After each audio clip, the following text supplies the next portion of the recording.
Yes, people, what is going on? Welcome to the Top 4 podcast. My name is Peter. I'm an Arsenal FC. Joined by Robinho, a Manchester United fan. Teething pains, people. Teething pains. Let's calm down. It's calmer. Calmer.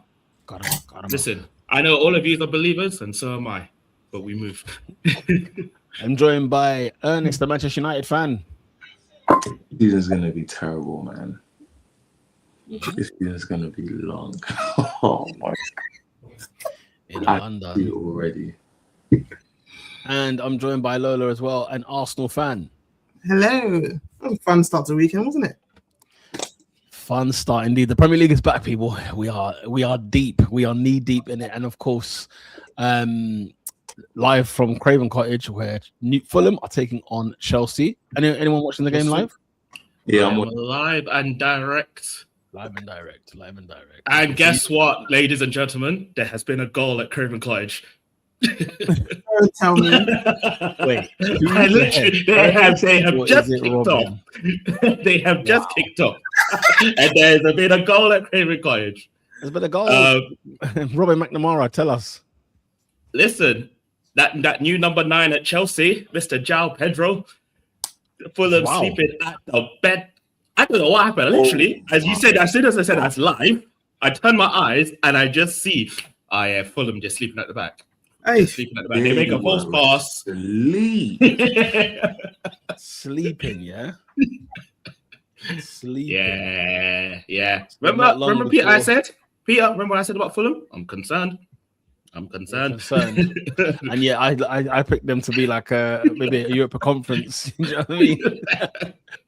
I thought I believe in our below ball. That's what I believed. Not man. How quick was the goal? In how many minutes? Or was it in seconds? Listen, it's like 20 seconds. The highlights are showing, and it's 1 minute 8 seconds. Now, yeah. That's crazy work. And it's a great finish. It's a great finish, man. From João Pedro, yeah? Yeah. Cool. I think he was a signing of the season last year. He was good. You were a big fan. Indeed. Yeah, Oscar is at Craven Cottage. That's why he's not here today. He has managed to find a ticket. Anybody got any highlight of the week or anything of the weekend that they want to share with the group and with the listeners? Very random. I tried bachata for the first time this weekend. What is that? You know, like Salsa, Latin dancing. Oh, yeah. I tried. That was a type of bread. Listen, no. Your mind's just purely on food. I hear that. But anyways, I'm a big guy. You know what I mean? But yeah, no, I just tried it. I was on full on Remy vibes. That's what I call it. But listen, the one thing I realized, for 10 minutes, it's fun. When you're doing it for hours, you need hips, man. You need hips. For hours? For hours. Bro, what are you, Hulk for Hogan? Hours. Oh, mate. It's good music. Good music. Anybody else got anything interesting over the weekend? No surprise of the weekend, nothing like that. Excellent. Standard weekend. Listen, Premier League football was back. And before we get into the deep grits, let's go through the comments very quickly before we get into it. Shout out to Miraculous Marie, who says, good evening to the greatest footballing podcast to air on a Monday night. When whilst other clubs are stumbling to start, make sure you get off to a good start. Hashtag quadruple Alex. Baraka says, big up the best podcast to air on a Monday afternoon. Shout out to you all the way in the US. Hey, I hear Baraka's in the ends. I saw him talking about Nando's. They got Nando's in America. No. He said my English people. I said, hey, he's in the ends. Baraka, can you confirm? Shout out to David, who says, big up my Top 4 podcast. Hope everyone had a blessed weekend. And what did you get in the FPL? You know what? I hate football already. Actually, I've actually not checked FPL. Let me have a look. Do you know what? We can have a butchers. Let me see if my thing will load up. Then I can at least bring up the. But yeah, this season, FPL is stinking because of Haaland being 16 million. You have to. First year I said I'm not doing it. I'm normally the biggest advocate. I always tell man, you lot don't be stupid. You must sign Erling Haaland. You must have him in your team. This is the first year since he's joined the league. I said enough is enough. Enough is enough. 60 million. It literally that's your back line. Right. I'm gonna try and share this with the group because guess what, guys? I've got the top 4 podcast fantasy that I can share on screen. Let me see if you lot can see this. Shout me if you lot can see this. This is heavy work. This is heavy work. What it wants to load. What is it still loading? Yep. What, you ain't got it yet? None of you guys got it? No, it's there. I can see it. I can't see it. It might be a meeting, but I've got the table in front of me. Oh, there we go. Let's hide this for a second, yeah? So who's starting off, bruv? Not too shabby. Shout out to Tahar. Where's Tahar gone? He was there last week. I did see him in the comments. 85 points. We can't look at the team yet, can we? Oh, you can. We can. Oh, hello. You can. Brungan, Calafiori, Tarkovsky, Nico Williams, the Kype, Bruno Fernandes, Shabozlai, and Jai. I mean, he has some good... He's had a good day. Rondon on the bench. That's a good team, you know. It's a good day. That's a good day. Shout out to you, bro. Shout out to you. Good day in the office. Yeah, man. Anyway, that's your top. This is your top 4 at the moment. Shout out to Ollie Taylor. Sounds of the Zollies. My name for some reason is pending. I don't know why. It means you got a mad name. That's what it means. It's the same name I have every year. I've just got Artekas. Shout out to Lucky, top 4 gang. Shout out to Michael. Shout out to Anderson. Listen, speaking of Anderson, Labash. There he is. Hey, Sub story with 61 points. Yo, what's going on here, man? This is what we're talking. Look at everyone's rolling. Yeah, pending moderation. For what? It's Artekas. It's the same name I've had every year. Anyway. But yeah, Stratford FC. Shout out to David. Blackchester United. Shout out to Jude, man. Big up Jude. Everyone's out there. Sam Williams, Doug, Sesko Mildill. That's brilliant. That's a good one. That's a good one. That's a great one. Tecalona FC, Michael as well. Tell him in Brazil. Yeah, man. Shout out to the crew that are in. Yeah, shout out to the crew that are in so far. David, where's David actually? Because he's the one that asked the question. Where are you on this list, bro? Where are you on this list, bro? Mid-table, 12th. Nat is 90 is 19th. We got the crew. You say he's 12th. I'm 12th. Oh, you're 12th. The Carrick Files. Yeah, there you go. I'm trying to find David. Where are you, bro? David, where are you on this thing? No, he's 18th. Oh, you got good eyes. No, not Dowdy, not our David. As in David who asked the question. Oh, okay. Yeah, I don't know where it is. Join the league, man. Join the league. Yeah, guys, join the league. What's the code in them thing there? It should be there. It's there. Oh, okay. Let's go back to the league. You're done now. Shout out to the top 4, Le Bosch. Now, if not, I will put it in the chat so the man. It depends who created. Yeah, because I own it, so I will put it in the chat. Don't you worry. Right. Cool. Well, that's enough of that. Shout out to AD, man. What are you saying, AD? Yeah, man. Let's go. Yeah, here indeed. Let's get through the rest of the comment section. Robert, that kit is knackered. He says that's a bit harsh. The fact it's a Chevrolet. Don't worry. New kit soon come.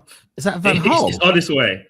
Is that Van Gaal? Is that Mourinho? No, it's Mourinho. Cool, blimey. Yeah, but question of the day. New kit soon come. Don't worry. Pending. Question of the day. What is the worst game of football you've ever been to? For me, I went to see Paraguay play Egypt last Olympics. It was an absolute dead match. Yo. You must have got that ticket for free from the council or something. That's for the borough. You know that way there. Where is that? The worst game I've seen you've ever been to live. Told your ticket in, you know. Fulham QPR. Fulham QPR. That was dross. Yeah. Interesting. What year was this? What were we talking? Premier League? We're talking 2002 times. I was young. 2002. Yeah. It was a long time ago. Yeah. Damn. Okay. Anyone else? I went to United Villarreal preseason 2014. I mean, preseason. Not a bad game. Yeah, but it's your worst. It's the worst. Yeah. It's the worst. can't remember who it was actually. I know it was Dulwich Hamlet's game. And it was not good. That's a shift. It was not good. You only went there for a free you could drink and view. That's the only reason why you were there. Legit. Like, I'm pretty sure if I was sober, it would have been even worse. Oh boy. AD, what about you? Oh man. So for me, it might be Liverpool versus Charlton Athletic 2007, purely for the fact that it was before the final. We had the Champions League final that year, so it was just like a random team. We had some bloke on loan, some Italian goalkeeper called Daniel Pardelli, I think it was. Literally, it's the only game he ever played for Liverpool. Yeah, it was so random, but yeah, I'll probably say 2-2.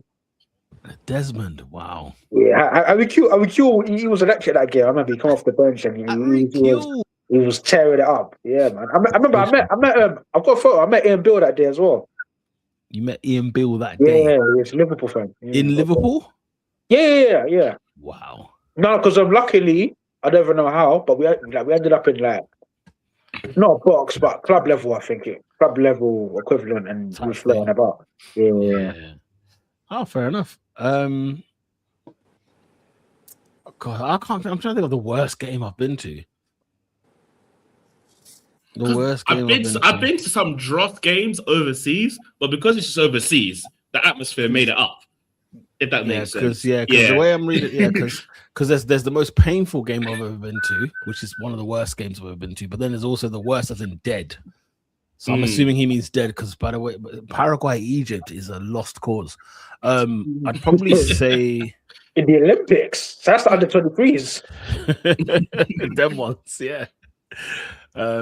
What's the worst game I've been to? I tell you what, sitting through Tottenham versus Everton. I went to a Tottenham game in the Tottenham Hotspur Stadium. Sitting through that, and Tottenham won 5-0 against Frank Lampard's Everton. It was the worst thing, and it was the coldest. It was the coldest day ever. Work related stuff. They made you go to the enemy dead. I earned your paycheck that day. Tell you what, mate. In the bitter cold in Tottenham High Road, it was unbelievable. Did they make you wear the kit as well? Hell no. I walked in there with a barber jacket. I said, "This is gonna have to cost." But it was to do with like speakers and PA systems. But anyway, passport, bro. Robin, what? It's because I'm doing bachata. Right. Yeah. He's trying to get that visa. That's an insane inference to make. Highlight of the weekend for Nat is going hiking, nature and that. Hiking is an elite side quest, man. Sick. Depends. It depends. It generally does depend where you're going.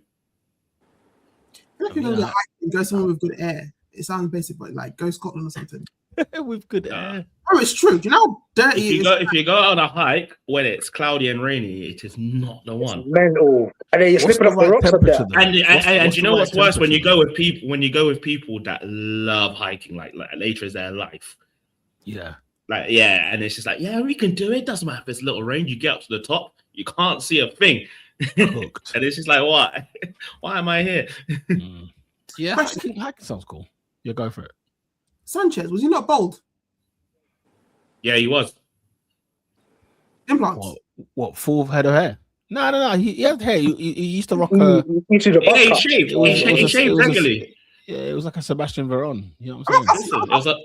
Do what you need to do. I'm saying it's like I could have sworn he was bald. A full head of hair, yeah. Highlight of the week for Mirror says Sky was installed. It's a key moment right there. Right, that's a clutch move right there. To tell you something, you got 1,500 games this season to watch on Sky. Endo says after 3 years of fighting hairline deficiency, I finally decided to go bald. My brother calling me Thierry Wrongery. I hate it, man. What? I mean, if you can't afford the what's it called, the transplant. Yeah, wait. I will say this to guys, and it's like I'm trying to be rude. You're gonna be bold, make sure you can grow facial hair because it's gonna look interesting if you can't. What, the goatee? Any kind of facial hair, Just not something. a mustache alone. Not a mustache. You're not feeling the bear.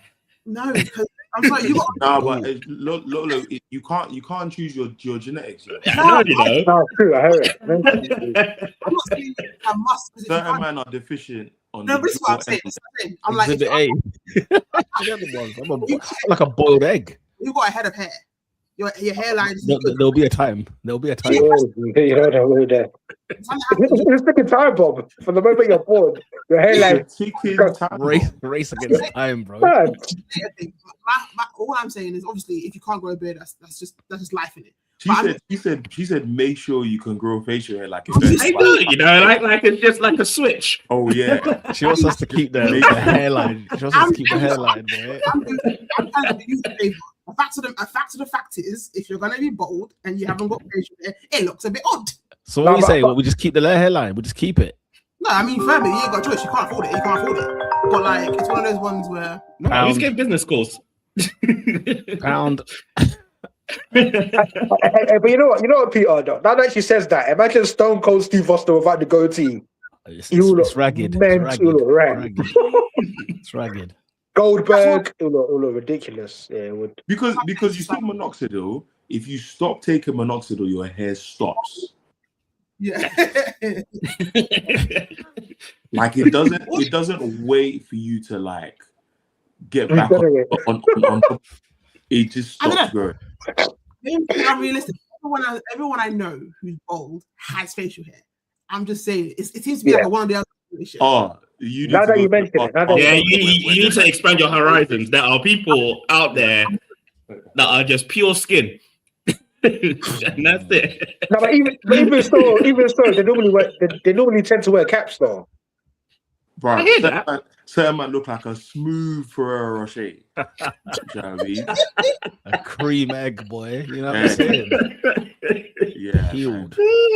And also goes to say, told you, Ernest always there when his team gets smoked. 2 guns up. Baraka says, there's a Nando's 5 minutes from my place. I've been to a Nando's in America before. It was an interesting experience. Yeah, but it's very interesting experience. A Nando's 5 minutes from your address it's a hefty, man. Yeah. I mean, Ernst, you know where I live. 10 minutes. But like, I couldn't live next to a high street, man. Bro, it's carnage over here. How many points you got, Pete? How many points you got, Pete? Points? How many Nando's points Bro, you got? I'm 1 chili away from red. That's the only points. You know what, lads? I'm 1 chili away from the red. I'm not anti food apps here, but if you have the McDonald's app, it's over. Bro, you know how many points I have on that? I'm gonna sound mad. No. Over. Ernest, I don't think you'll understand. I'm just gonna let you know there's a McDonald's app per country. I'm just gonna leave that there. There's a what? Wait, whoa. There's an adult. I'm just gonna leave that there. But to be fair, you drink Monster at night, so I don't know what's going on. Bro, yeah, I've bought meals from the McDonald's app that I've not paid for. Meals. No. There is. Yeah. I'm in the tens of thousands. How does that work? No, the UK one is I have stored, bro, because I'm just not there. You can store. Let me tell you. Yeah. Because I feel like there's levels to Big Backery, yeah. if you have the McDonald's app, I'm telling you. It's a problem. It is. You don't think this is a joke, boy? Hey, Peter, out of curiosity, what's the difference? Like, what were the differences you found in the American Nando's to the UK one? Do you know what? It was I'm going back now. Yeah, I think I first went to Nando's. I want to say like 2015 in America, and the chips and the rice is like a different thing altogether. Even the chicken real. The chicken was like it weren't even a grilled chicken thing when I went. Fried. Yeah. It's America, isn't it? Literally. Nah, America's not a real place. It's like and not fried real. in the sense of like not like a Popeyes or a KFC, but like a very light. Like if you get chicken dippers, like frozen chicken dippers, kind of coating. It was like that kind of coating on the chicken. Yeah, chicken. That's not Nando's. The whole reason why you go there because it's grilled. Yeah, but I say that's just a Popeyes microwave. would be good. You know what I mean? Yeah, It's like Chef Boyardee, boy. But I suppose they have to Americanize it, though. I suppose They have to. Rubino's put the FPL code. If you want to join the top 4 podcast code in fantasy football this year, there it is. TK85YN. All lowercase. Is that correct, Robin? yeah, all lowercase. All lowercase. Yeah, there's a comment there. I'm gonna leave it alone. Miri says, I saw that. City are interested in Cody Hakpo. What do we think about? What are your teas on that? Because where the hell does that come from? Who's going Spurs? So we all thought it was going Spurs, but Spurs are taking their sweet time. So now City's in. A player's a player. It's decent enough. Wow. I don't know. It's random to go. I don't think. I don't know how deep the kind of beef is with City and Liverpool. If they will be happy to sell, like That man sells to each other. That man sells to each other. I think Gakpo is a good enough. Is he great, man? I think he's a good enough winger. That's Semenyo and Gakpo off the same. Oh. Yeah, and that's what I'm saying. It's like it's not smart from City. Like that's why I understood it from Spurs. I don't understand why City would want 2 men who are relatively the same. But interesting. McDonald's app, you lot are lazy, bro. Like even when I'm there, the app is locked in. McDonald's is like close to like. It's always, you scan the code. You literally scan the thing. Bosh. We are your in. points. See your rewards. Right. Enough about the McDonald's, because I'll tell you something. There's a couple players out there who look like they've been having a lot of McDonald's this season. Let's talk Hull City against Manchester United. Listen, Hull City 2, Manchester United 0. I'll tell you what, the Tigers, they were mauling indeed. Robinho, Ernest. That celebration, is the most baity thing ever. I've got a problem with the Humber, you know. I feel like the Humber. Every time, it's not the first time we have lost a Hull in all comps in recent times. Really? We're having a draw there. Yeah. Every time I've gone to Hull, it's not a fun time. Man, them still think it's pre-season. It's Gameweek One, people. And I put in the group chat, I said, it's 12:30. And I'm just like, no, I'm not feeling it. And clearly seeing none of the players were either. What else did I say? I said Luke Shaw in 2026 is still playing for my club. Starting. Now there's messages everywhere that we're frantically looking for a left back. I could have told you this 5 years ago. Lucas. That we're looking for a left back. Sorry to interrupt. There's been a goal at Craven Cottage. Actually, don't know who this player is. Number 24. Number 24 for Fulham. It is Uno. King. Uno. It's Uno. It's King, the academy guy. Sanchez. I'm about to say he looked like a kid. I was like, I don't know who this is. Sanchez earlier in the game where he somehow managed. That was asleep, man. Yeah, Mr. King, number 24. Let's see how this goal proceeds. So, they had a really good spell of possession for them. Yeah, they shot before. They have, yeah. I'm still getting used to them. I'm looking at keeper. I'm so sorry. I am looking at Sanchez. I am looking at Robin. We're not going to discuss Sanchez in 2026. I think it's enough. No. It's like Luke Shaw. It's like discussing Luke Shaw. Whilst we're talking United, I want you to come watch this goal. I will try my best. It's not. Once I see it on the. Who is number 17 for Chelsea? Is that Hato? Yeah, I think so. Yeah. Has he got a new number this year? It's 17. It's 17 Rogers. I was gonna say Morgan Rogers. Morgan Rogers was asleep. Oh, sorry, no, but I'm just horrible. It's just bad. Yeah, apparently people are saying it was coming. This Fulham goal was coming. Sanchez is. They've had a good spell of possession. And this Fulham team, might I add, is not the PMP Fulham from last year. They're trying to play ball. Yeah, listen, it's his Real Madrid B team or the C team, whatever you're looking at it. This is fun. Fulham, Chelsea. Yeah, but Robin, you were saying about United. Yeah, no, man. It's like I'm annoyed because it's like, come on, this whole team's terrible. They only scored using set pieces, and we lost our set piece guy. And then they just put the 4-5-1 on it for the rest of the thing, and we just weren't scoring whatsoever. Yeah. I've just seen the goal. Carry on. Sorry. Yeah.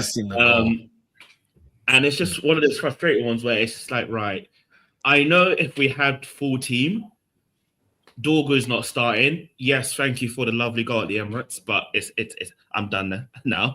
We'll remember you, cult hero style. We lost Ahmad, and we don't know if he's gone for 1 week or 6 weeks. There's running and so on and so forth. Because Mbeumo can't do right wing whatsoever. So if he's not up top or the left, it is what it is. Maguire had a terrible game. Luke Shaw had a terrible game. Yuri Tielemans and Andre Santos. Yeah, just look rusty. I'm not on the bandwagon like they can't play together. I just think they need to learn each other's strengths because they're both trying to cover the same area and they're leaving gaps. And it just didn't help that Tielemans was the one that costed the free kick. The only good player on our team that day was the keeper, who unfortunately he got the ball and this is on the rebound and the second time with the set piece. But yeah, no, it's just a terrible day at the pitch. And I am hopeful that with Baliba coming in, yes, we won't see him for a couple games, that we can start switching it up in the midfield. Bruno, he needs a rest. He needs some time on and off the bench because, again, he wasn't helping out either. And we only really played good when Rashford came on. And it's a bit too late. What I'm looking at Carrick per se is that I feel like he made the right decisions, but he made the right decisions way too late. Like he brought the players on way too late to make anything effective. So that's something he needs to learn. Yeah, other than that, just we were terrible. I have nothing good to say really. And I'm hoping that it's just a blip. It is Gameweek One. Like I always say every season, anything can happen, but rightly deserve to be laughed at and all that stuff and taken a bit. So yeah, that's it from me. I thought that there were obvious criminals.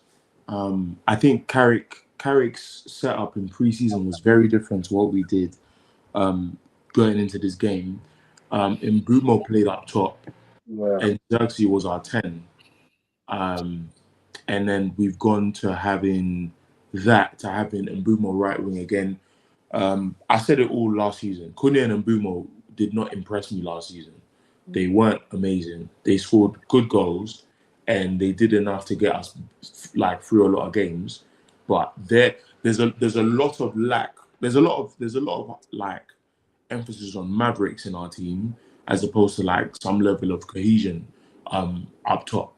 We can score goals. We just don't have like repeated patterns where you can say, oh, this person is a specialist that plays here and he works well with X, Y, and Z.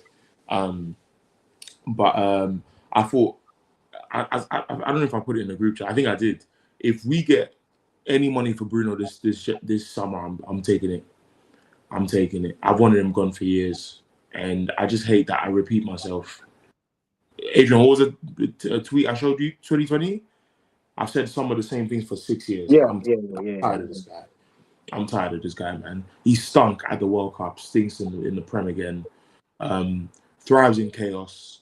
Not a captain. I don't care how many assists he gets because the number one thing you have to focus on is balance.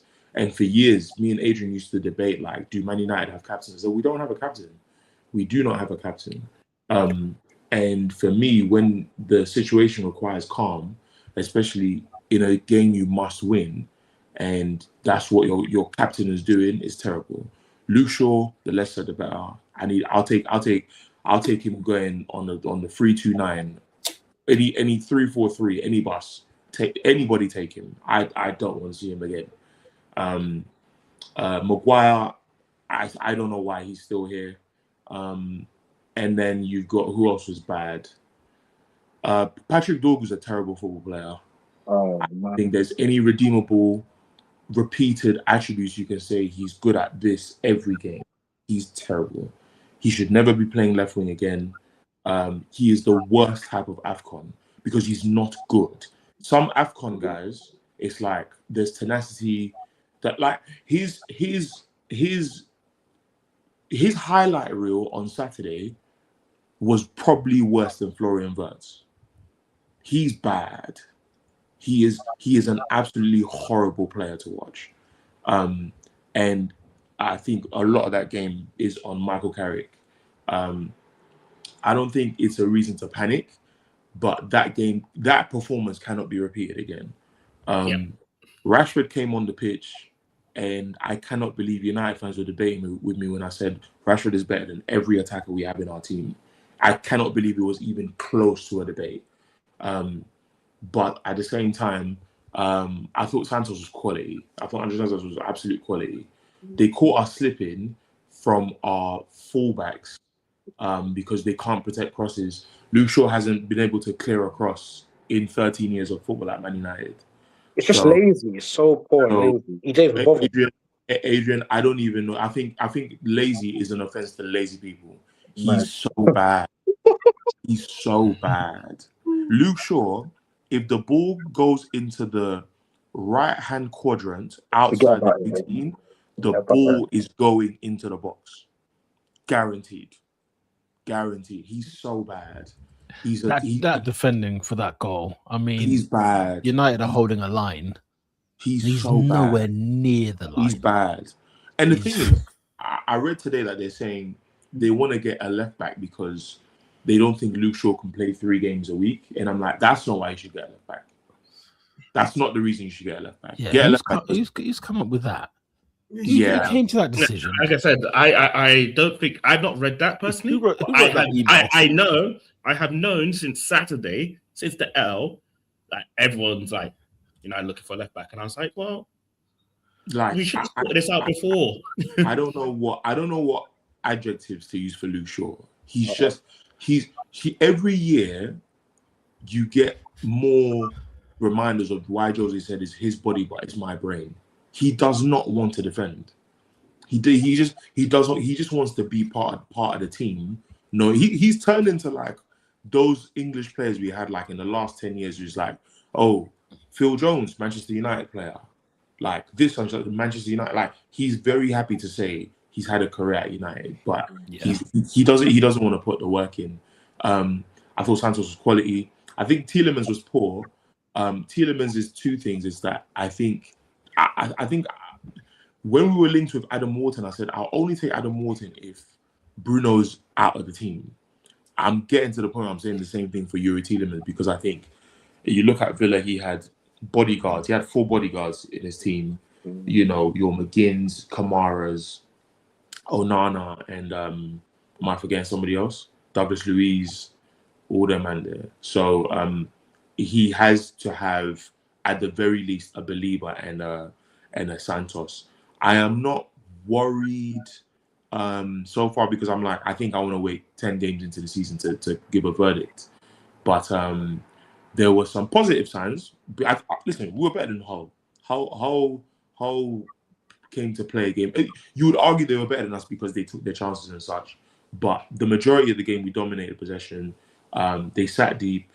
We had multiple opportunities where Mazraoui's asking for the 1-2 with Bruno. Bruno's decided that he doesn't want to pass in open space. He wants to do things himself because he has to be the hero. He's such a crackhead. I need him gone.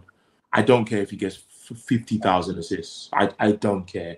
He's such a bad football player because you want your number 10. Like I look at Ozil, I look at Fabregas, I look at Cazorla, I look at Kevin De Bruyne, I look at, because people say things like, oh, Kevin De Bruyne lost the ball as well. We watch football with our eyes. We saw what we saw. Kevin De Bruyne is not shooting a bazooka when there's a 5-yard pass he can make. Do you know what I mean? Like, there's so many things wrong with the way Bruno plays football, but people expect, and I've been consistent, guys. I've told you, Bruno's had 2 good seasons. The year that Ten Hag took us to 3rd, and this season just gone. I don't want to hear any of the other seasons where, look at the goal. I don't care about a goal you scored, because if you want to do the metric of the metric we use for other players, when it's mattered, Bruno's not been around. Semi-final Europa League, final Europa League, Bruno was not around. He was not around. Like, you don't have moments that have led to the major honours. So why should I rate you? Because you got a season where you got 21 assists, and the last one was Fugazi. I'm so tired of him, because Hull is a game where you want your biggest players to turn up. It's Hull City. They're not good. They're not good. Do you know what I mean? They did their thing because they took advantage of us not being good either. But that performance can't happen again. And ultimately, I think what is the issue with Carrick is that Belieber can't be the reason you change dramatically. There has to be a culture of, like, regular pressing. We have to do what we were doing in pre-season, much more aggressive, because the league is going to eat us up. And I think that is the major issue I saw with Saturday. It is interesting because we were doing all this pressing, and I don't know if you watched the Leeds game in Ireland, that it changed when Bruno came on, like this type of pressing that we were doing. I don't know if it's because the players came back late per se, because I feel like this league came very quickly post World Cup. I don't know why. But I do find it interesting that how our midfield is going to be when Belieber comes in, like who starts, who plays, who ahead, all that stuff. Because I agree with you that I think Carrick is trying to do a PSG style midfield with these players. It's clear. But do we have the front force to do it, or do we have the back? We have the attackers. Yeah, the attackers is not the problem. The thing is, one of the biggest tests for Carrick this year is, do you have cojones? Because there are going to be some guys. There are going to be some guys who are going to be okay with being dropped. I would rather have Xerxes at 10 or Cunha at 10. That's what I'd rather have. But if you're going to play Bruno, there has to be a serious disciplinary approach you have to players who don't listen to your instructions. If you're going to just allow players to do nonsense and get away with it, I can't blame Bruno after 5 games. If it keeps repeating itself, I can't say it's on Bruno. Because like we always say with coaching, if you're not coaching it, you're allowing it. If there are things that Bruno's still doing in game week 5, the Champions League draw is this week Friday. It's Friday. Yeah, Friday. We're going to find out how hefty our fixtures are going to be. We can't afford for fundamental schoolboy errors from anybody, let alone our captain. So if you're going to have this stuff going on, I'm not sure you are the guy, Michael Carrick. This is what I told you guys last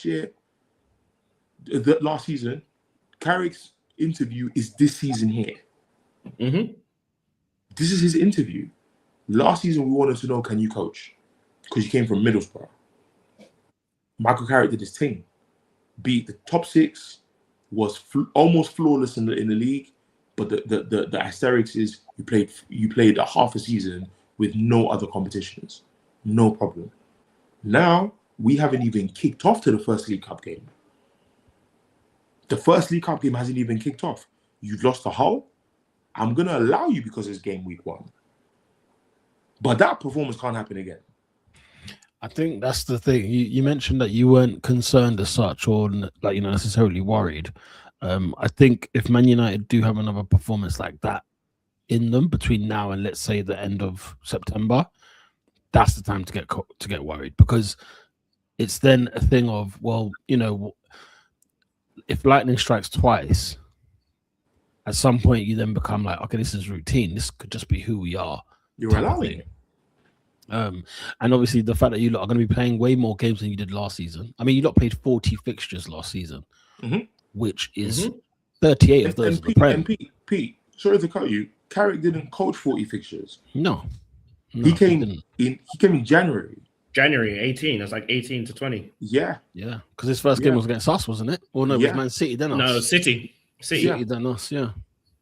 So it's. I think the only thing else I would be concerned because, like I said, if it happens again, obviously, alarm bells. But it's Hull City, like a team that was tipped for relegation in the Championship last season. They came up. They had a goal. They had like an expected goals of 19th place in the division. Sorry, they had some. Go for it. There's been a goal at Craven Cottage. I don't like the way you're so somber about it. That means Chelsea scored. Chelsea have scored. Flip's sake. And it's that Morganic, number 17. No, trust me. License to kill. Trust me. They should. He walked into that goal. That's the easiest goal he's going to score this season. Yeah, he walked into that goal. It wasn't even like spectacular. I don't know what Fulham were doing. People talk about his expected goals, but that's pretty high, that one. He's got the luck of the Irish for that one. Yeah. Arbeloa, listen, sort it out, man. Friggin' sort it out. No, 2-1. It's a pretty even game, though, Pete. Yeah. Hey, I'm saying it because if there's one thing Spanish don't do is defend well. However, if they're playing the football, they're playing the football. Let's see how he gets on. Like I said, I took them to be in the Conference League this season. Let's see. I took them for 18. Oh. Maxence Lacroix was on the left wing before that goal happened. Sorry, on the right wing. He walked. I've got stocks on Lacroix, man. People don't rate him. I think he's top. I think Lacroix is a good centre back. It's good to leave it there. I think he's got license to be very, very good, but yeah. I mean, I'm not denying. I think he's a good centre back who can have, when like centre backs who are good can have like this amazing couple of games, but it's like, but then they kind of revert to the normal. That's him. Which is not a bad thing. I just think he's anything special. Fair. Right. Listen, Hull City, did anybody see anything from them that they thought they might stay up? No. I mean, not particularly. No.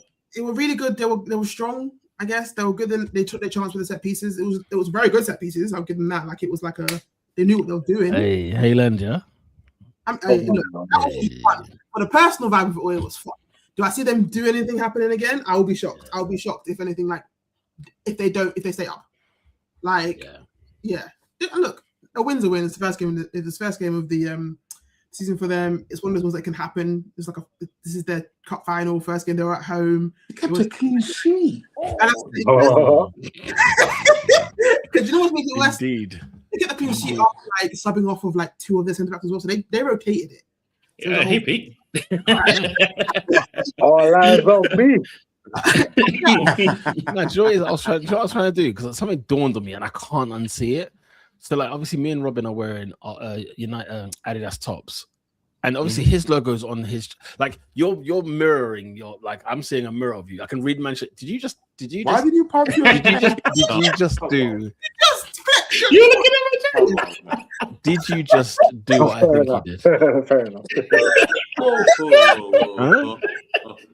You got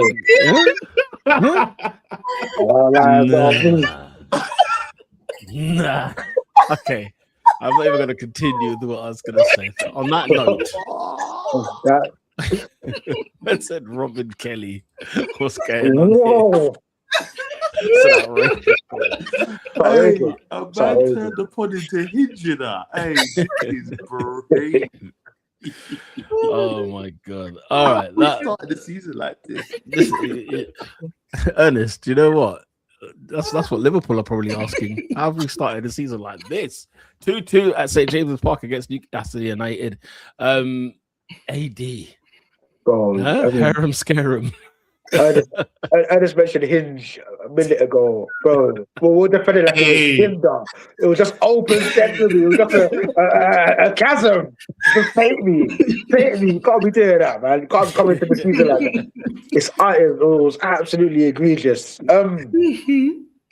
Oh man. Hey, Liverpool are wacky now. They're dead. Oh man. No. Areola. Hey, he's got work. He's got work to do. Have you not ever come home, and you've got bare washing to put in the machine?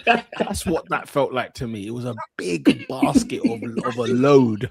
He has a cheat. To say that in your DM. That's insane. Sorry. Did he say that? And there wasn't that whole thing about saying they're not really looking for a DM. It's like, yeah, they said they're not looking for a DM. I said, ran through respectfully. What's going on? You know what? Yeah, there's grace, right? The thing is, the transfer window needs to be shut before a Premier League ball is kicked. Why? Because people now can look at their deficiencies first couple of games and say, yes, let's go and arrest the situation. Yes. This is why I was like, oh my, if Liverpool think they can go on without a defensive midfielder, like proper, not a Gravenberch, I mean someone who doesn't know anything but a sideways pass and an interception. Yeah. That's we know Gravenberch is not a 6. He's definitely not. Definitely not. And that's one thing. Do you know the second thing? First of all, I saw a funny post or tweet, or it might have been a content creator. Someone said that Frimpong, he plays like his final footy addicts. That's one thing. But secondly, right? When you do, unfortunately, buck a footy addicts guy, and you ask them, "Yo, brother, where do you play?" And I tell you, I want to be attacking sometimes, and I'll be running back and forth, attacking and defending. You're like, brother, you know what time it is? That's the way that midfield was. Because whilst if you look at the first goal or the second goal, Gravenberch has lost the ball on the edge of the box. Okay, fine, that can happen, right? Surely there's cover. So Bosley was ahead of Isak. Did you say Bosley was ahead of Isak? Brother. Bro, your midfield was scattered. You know what scattergram is? Was looking like Schweinsteiger. Someone carried the ball 15 yards, and it was next to Jackie. It was uncontested. Worcester couldn't believe his luck. Bro, Worcester was looking like Worcester of old in the 10 and all sorts. So important. It was like Kirk is new. The second, if the pass got through, he was finished. Yeah. You're not beating Elanga. There's all kinds of things you can say everything about him as a footballer. You were not beating that ball in a foot race. You're not beating him in a foot race. No, bro. No way. You're tripping him up. Yeah, bro, it was his first 2 touches of the game. You know how fast you must be where you had 1 touch on a run and then you shot. Man. I believe that's his first league goal for Newcastle. I couldn't believe that. They said that on commentary and we had to Google. Me and Ernest were Googling straight away.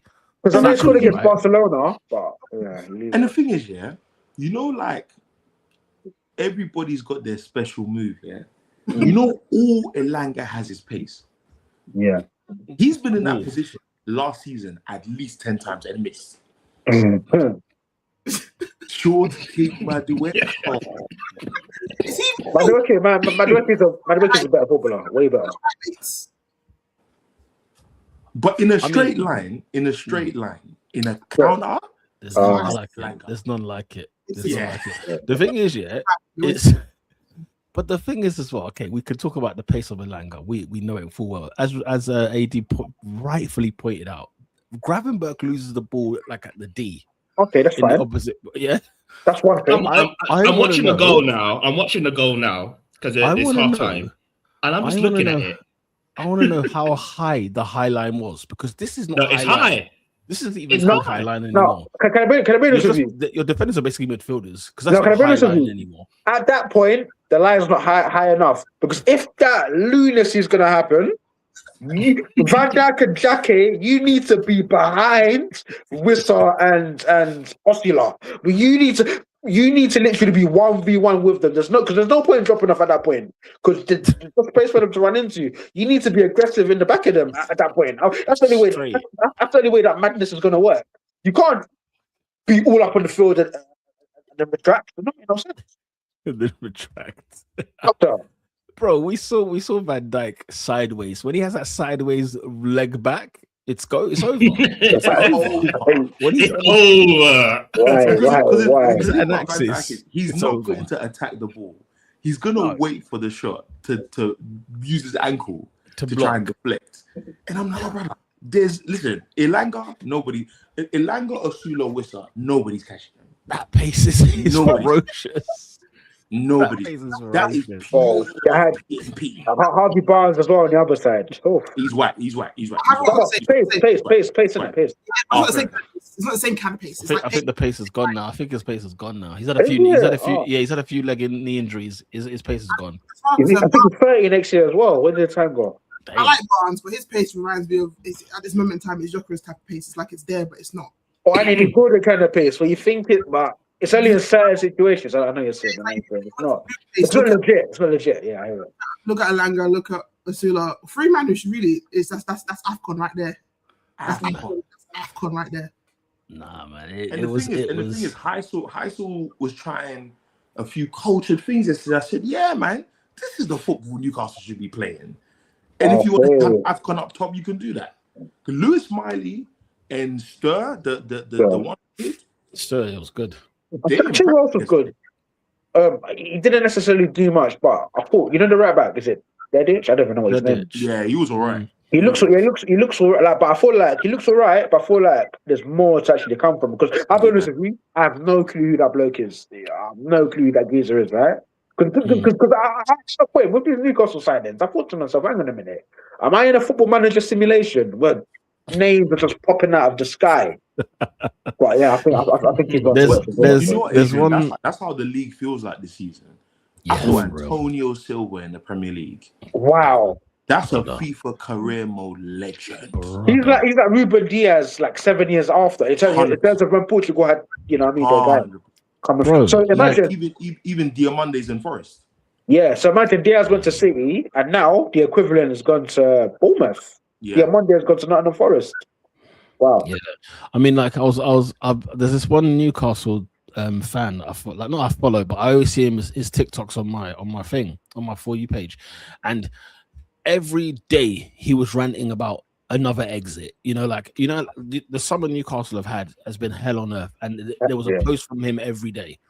And in the middle of all of his posts, he would always mention it's brilliant we've brought Stewart in, or it's brilliant that we brought Dedic in. He was mentioning these names in the midst of the rant. Yeah.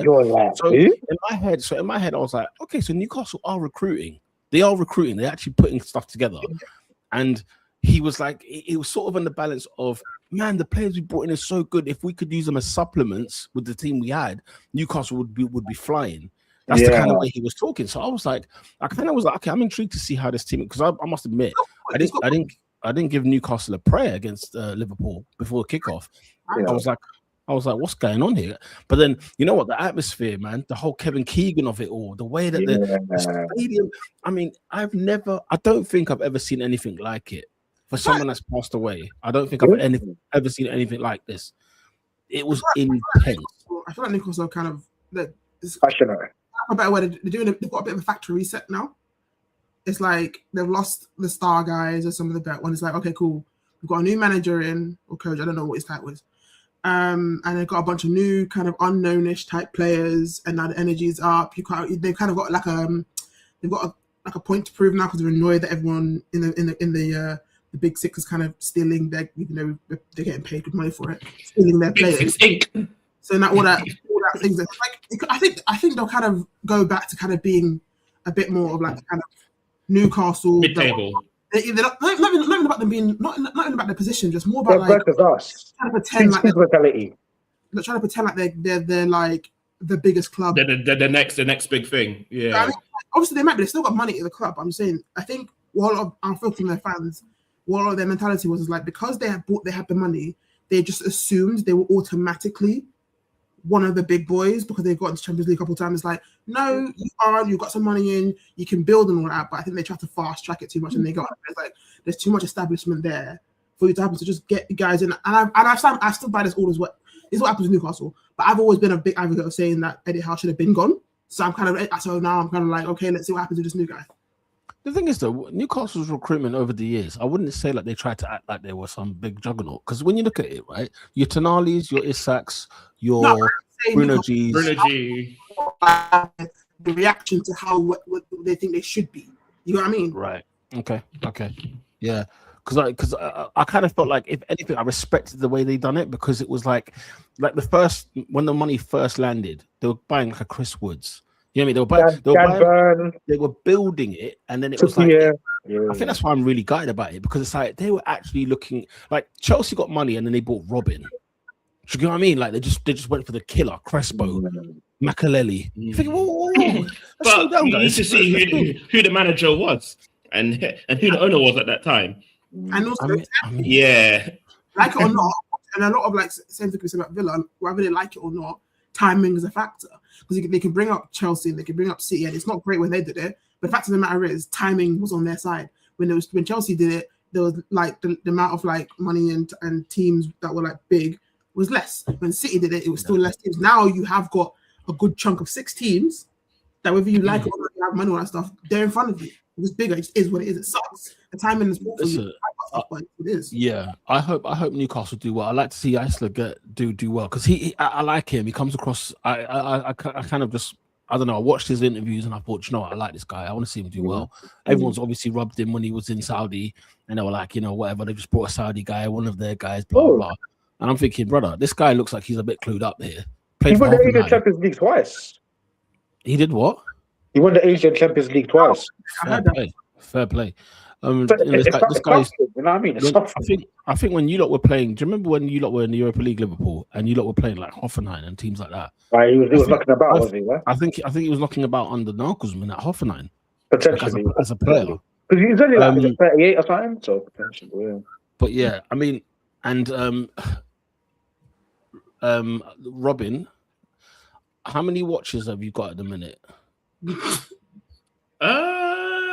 Surprisingly, this season, none. You're a disgrace. None. Surprisingly, this season. Because do you know why? Talk to your boy. Do you know why? Do you know why? Because everyone that I think is going to do terrible, I already called last season.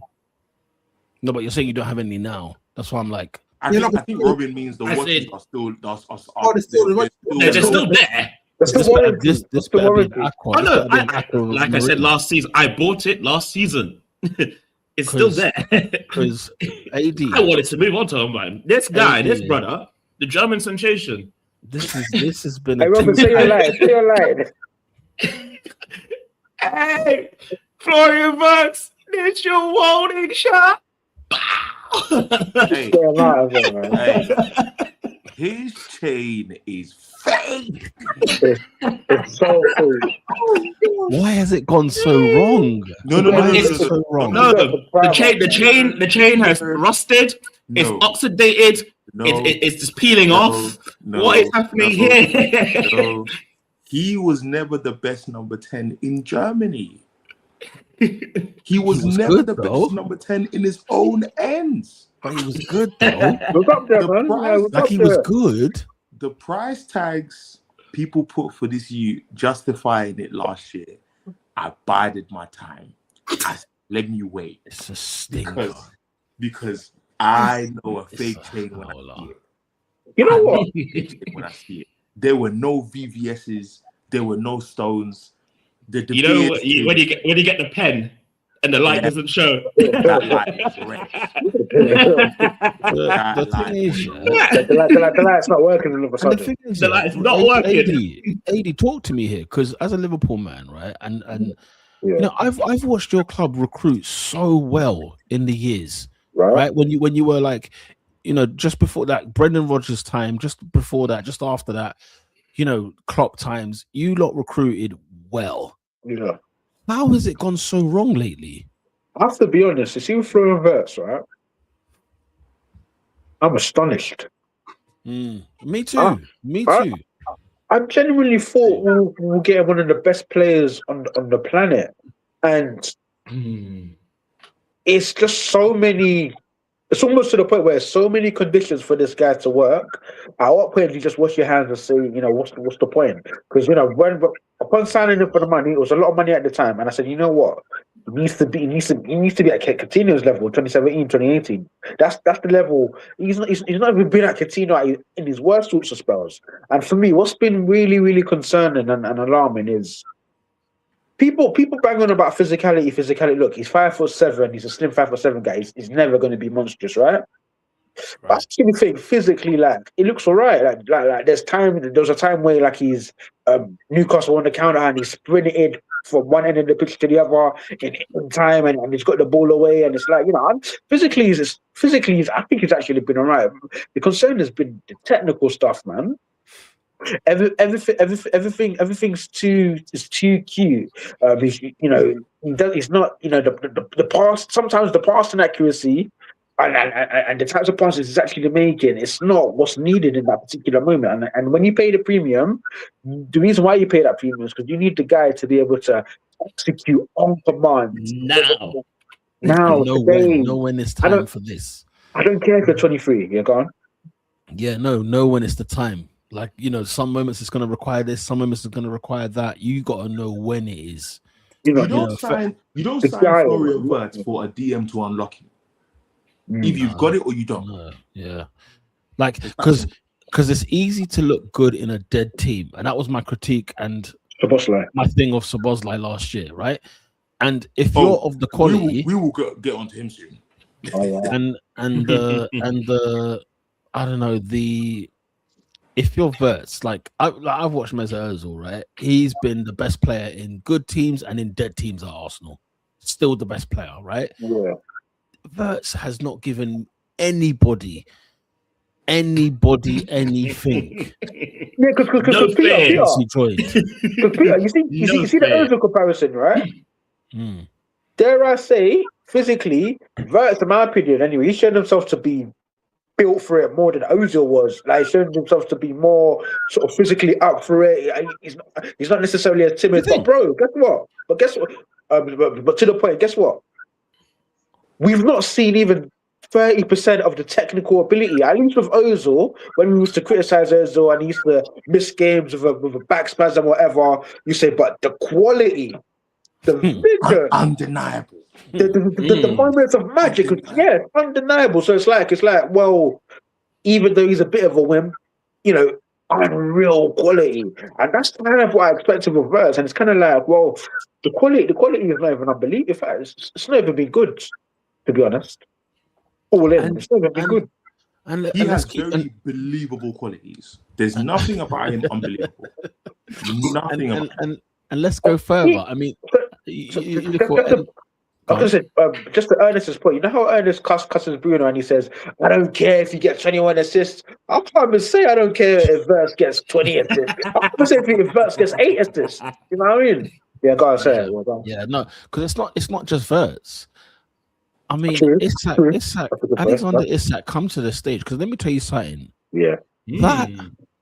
That performance, and what topped it off for me? Yes, what topped it off for me is the main thing. Go on. You know exactly where I'm going with this. Exactly me and Ernest were watching the game together, and I said, 90, what is it? 110th minute penalty. It was forever, right? It was the 90th plus minute. There's a penalty at St. James's Park. Liverpool are 2-1 down. It's the last kick of the game. You have been getting dogs abused all night. Your touch has smelled. Every shot you had, they cheered. Every time you got tackled, they cheered like it was a goal. You know what I'm saying? He had a 1 out of 10 performance, right? And the thing is, you can be garbage as a centre forward. You can be garbage for 90 minutes of a football match, but 91 in stoppage time, when you scored the goal, guess what? The front page will have your name. Sounds like Bruno. You risk, it sounds like Bruno for sure. But this is where strikers are never criticized as fairly as the rest of the field. Never, because they get all the glory for half the work.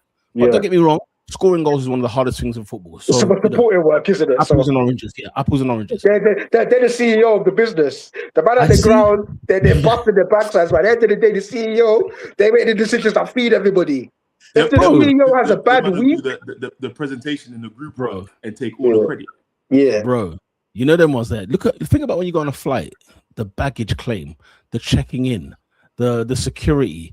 All of that shenanigan, the air hostess, the whole lot, but the pilot lands the plane, who you don't even see, and he gets the glory. Yeah, P, that's a job though. That analogy is crazy. Brother, you get what you say. Like there's all these steps that go into it. You not go fly. Ernest, you not here, go fly a plane. Ernest, we're not gonna do that. Nah, we're not gonna do that. Anyway, you don't go fly a plane, man. Okay, nurses versus... You know when people are making a point and they say, "Let me land," like it's easy. How far? You go and land at Boeing, whatever. Adrian, do you know how much you have to pay to get a pilot's license? It's 100 racks. It's 120,000 British pounds. The thing is, what I'm saying to you guys is that everyone gets abuse on the way. You lot have been on flights, and I've seen the security get abused. I've seen the hostess get abused. I've seen the check-in. Sorry, your bag's too heavy. What do you mean my bag's too heavy? Well, look at the weighing scale. It's meant to be 23 kg. You've put in 27. You need to unload. Like, they get it. The man have got tilapia in the suitcase, brother. You know, that's a customs thing. You know they brought safes. You know what I'm saying? They put like 10 kilograms of safe. And the thing is, the pilot who you never see, you know, through all the turbulence you go through, for those that don't like flying, and you take off and you land and you hate that feeling. And then I see a round of applause at the end of the flight. Yeah, bro. You didn't even see the guy. You can't even say anything to him yet. He's put us through the wind. He's put us through the mire. He's put us in a treacherous situation, landing. And we're just going to pretend like that's all good. Nah, man. Anyway, my point is this. Isak, you had the moment. You had the opportunity in Newcastle. The first time you've gone back to Newcastle since. You had probably more racial slurs than any African countries had put together in those 90 minutes. And yet you bottle taking the penalty. Peter, can I be honest with you? You know what it is? I capped it there. That capped his performance. I was gonna give him a benefit of doubt. My initial thing was like, oh, maybe it's a hierarchy thing. But in my head, I'm thinking, no. I feel like if he had like the chest enough to be like, because you're a striker, relatively speaking, all the time, the penalty maker should be. Wear the number 9. The thing was like, immediately I was like, okay, my first, okay, maybe suppose like the penalty taker, he'd take whatever. But in my head, I'm thinking, no. If you had the chest about it, I promise you, suppose I would have given you the penalty. Lola, let me see you even attempt to take the ball. Yeah. Let Van Dijk, let Van Dijk come and pull rank. I would have rather that. I would have rather that. I promise you. Okay, because this idea of here's the thing as well. Yeah, we got robbed of a moment, guys, because we got robbed of one of two things. Is it 3-1? Yeah, about to say, I was like to say, well, we can carry on this, right? But it's that guy, Mr. Burman himself. Don't say that guy. He's not Welbeck. Don't say that guy. Yeah. That guy for Chelsea, especially. You know what I mean? No. This guy again. Fulham. I'm like Fulham. I'm concerned. The last 10 minutes or 5 minutes, Cole Palmer's been warm. That's a cold number. I've been hot. Interesting. He's enjoying himself. Even La Vida Loca. Peter, what was saying the Isak thing? Yeah. I've got an answer for the fitness. I've got an answer for not necessarily being at the level as he was at his highest. I've got an answer all manner of things. That penalty incident for me is the most concerning of the lot because you're not hungry for it. Like you ain't got the minerals. You ain't got the mentality for it, bro. As you beautifully, eloquently laid out before us all. How much more perfect could it have been? I've been crap all day. These guys have been giving me dogs abuse from not minute one, from when the plane landed in Newcastle. When the plane landed in Newcastle, I've been heckled. They've said horrible things about me, maybe even my family. I don't know. You've got a moment to silence all the noise of the last kick of the game, and you're not on it. Oh, that's concerning, bro. It's the fact that it looked like it was a discussion between Gakpo and Szoboszlai. Wow. He wasn't even in the Bermuda Triangle. In the frame. He's not even in the shot. But you know what, Pete? It's like I said to you yesterday. Gakpo is Liverpool's best attacker. That's a concern. He is as well. They spent 100 million on Isak. 200. Well, But, 270. but the price tags, like I've been on a crusade, as you know, for 3 years. The price tags don't matter anymore. But if you're to buy Gakpo and buy Isak today, how much do they both go for, though? No, I'm saying I know what you mean about price tag. it doesn't matter because we have all just been happy to accept that Morgan Rogers went for 117 million. Yeah. I ain't.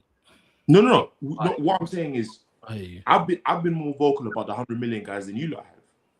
Nobody cares. 100%. Nobody cares about what a player costs because one of them is my player. That's why I kept quiet. No, which is listen, I get bias in it. Like we all have our biases. I'm just saying the demand for cojones that Adrian has for Isak, I think we've entered, because I think I said it a couple of years ago. I think we've entered most of these high level paid players are overpaid and overrated. I think we've arrived here now. Like we are in that chapter now where the cost of your identity, your reputation, it doesn't mean anything to you anymore. Because you're right. If the man are calling me a rat, I know the N-word was in there somewhere. So because of that, I know even from Liverpool, there's so much, and the thing is, on top of that, Vert is gonna get actual constructive criticism. Isak is gonna get criticism and racism. He's gonna get the whole dogs abuse. Yeah. So you go to the goalkeeper and you say, "I'm putting one in the left corner." But Ernest, let's go further. Like maybe we're too old school. Maybe I'm too Roy Keane in this, right? Right. Let me give you. I don't think we're Roy Keane enough in this situation. Let me give context. Grab the ball. You put the ball in the penalty spot. But like, as in, what I'm saying is, in terms of what I mean by this is that I'm comparing it to the players of today. Isak is Liverpool's number 9. He wears the 9. He plays for Liverpool FC.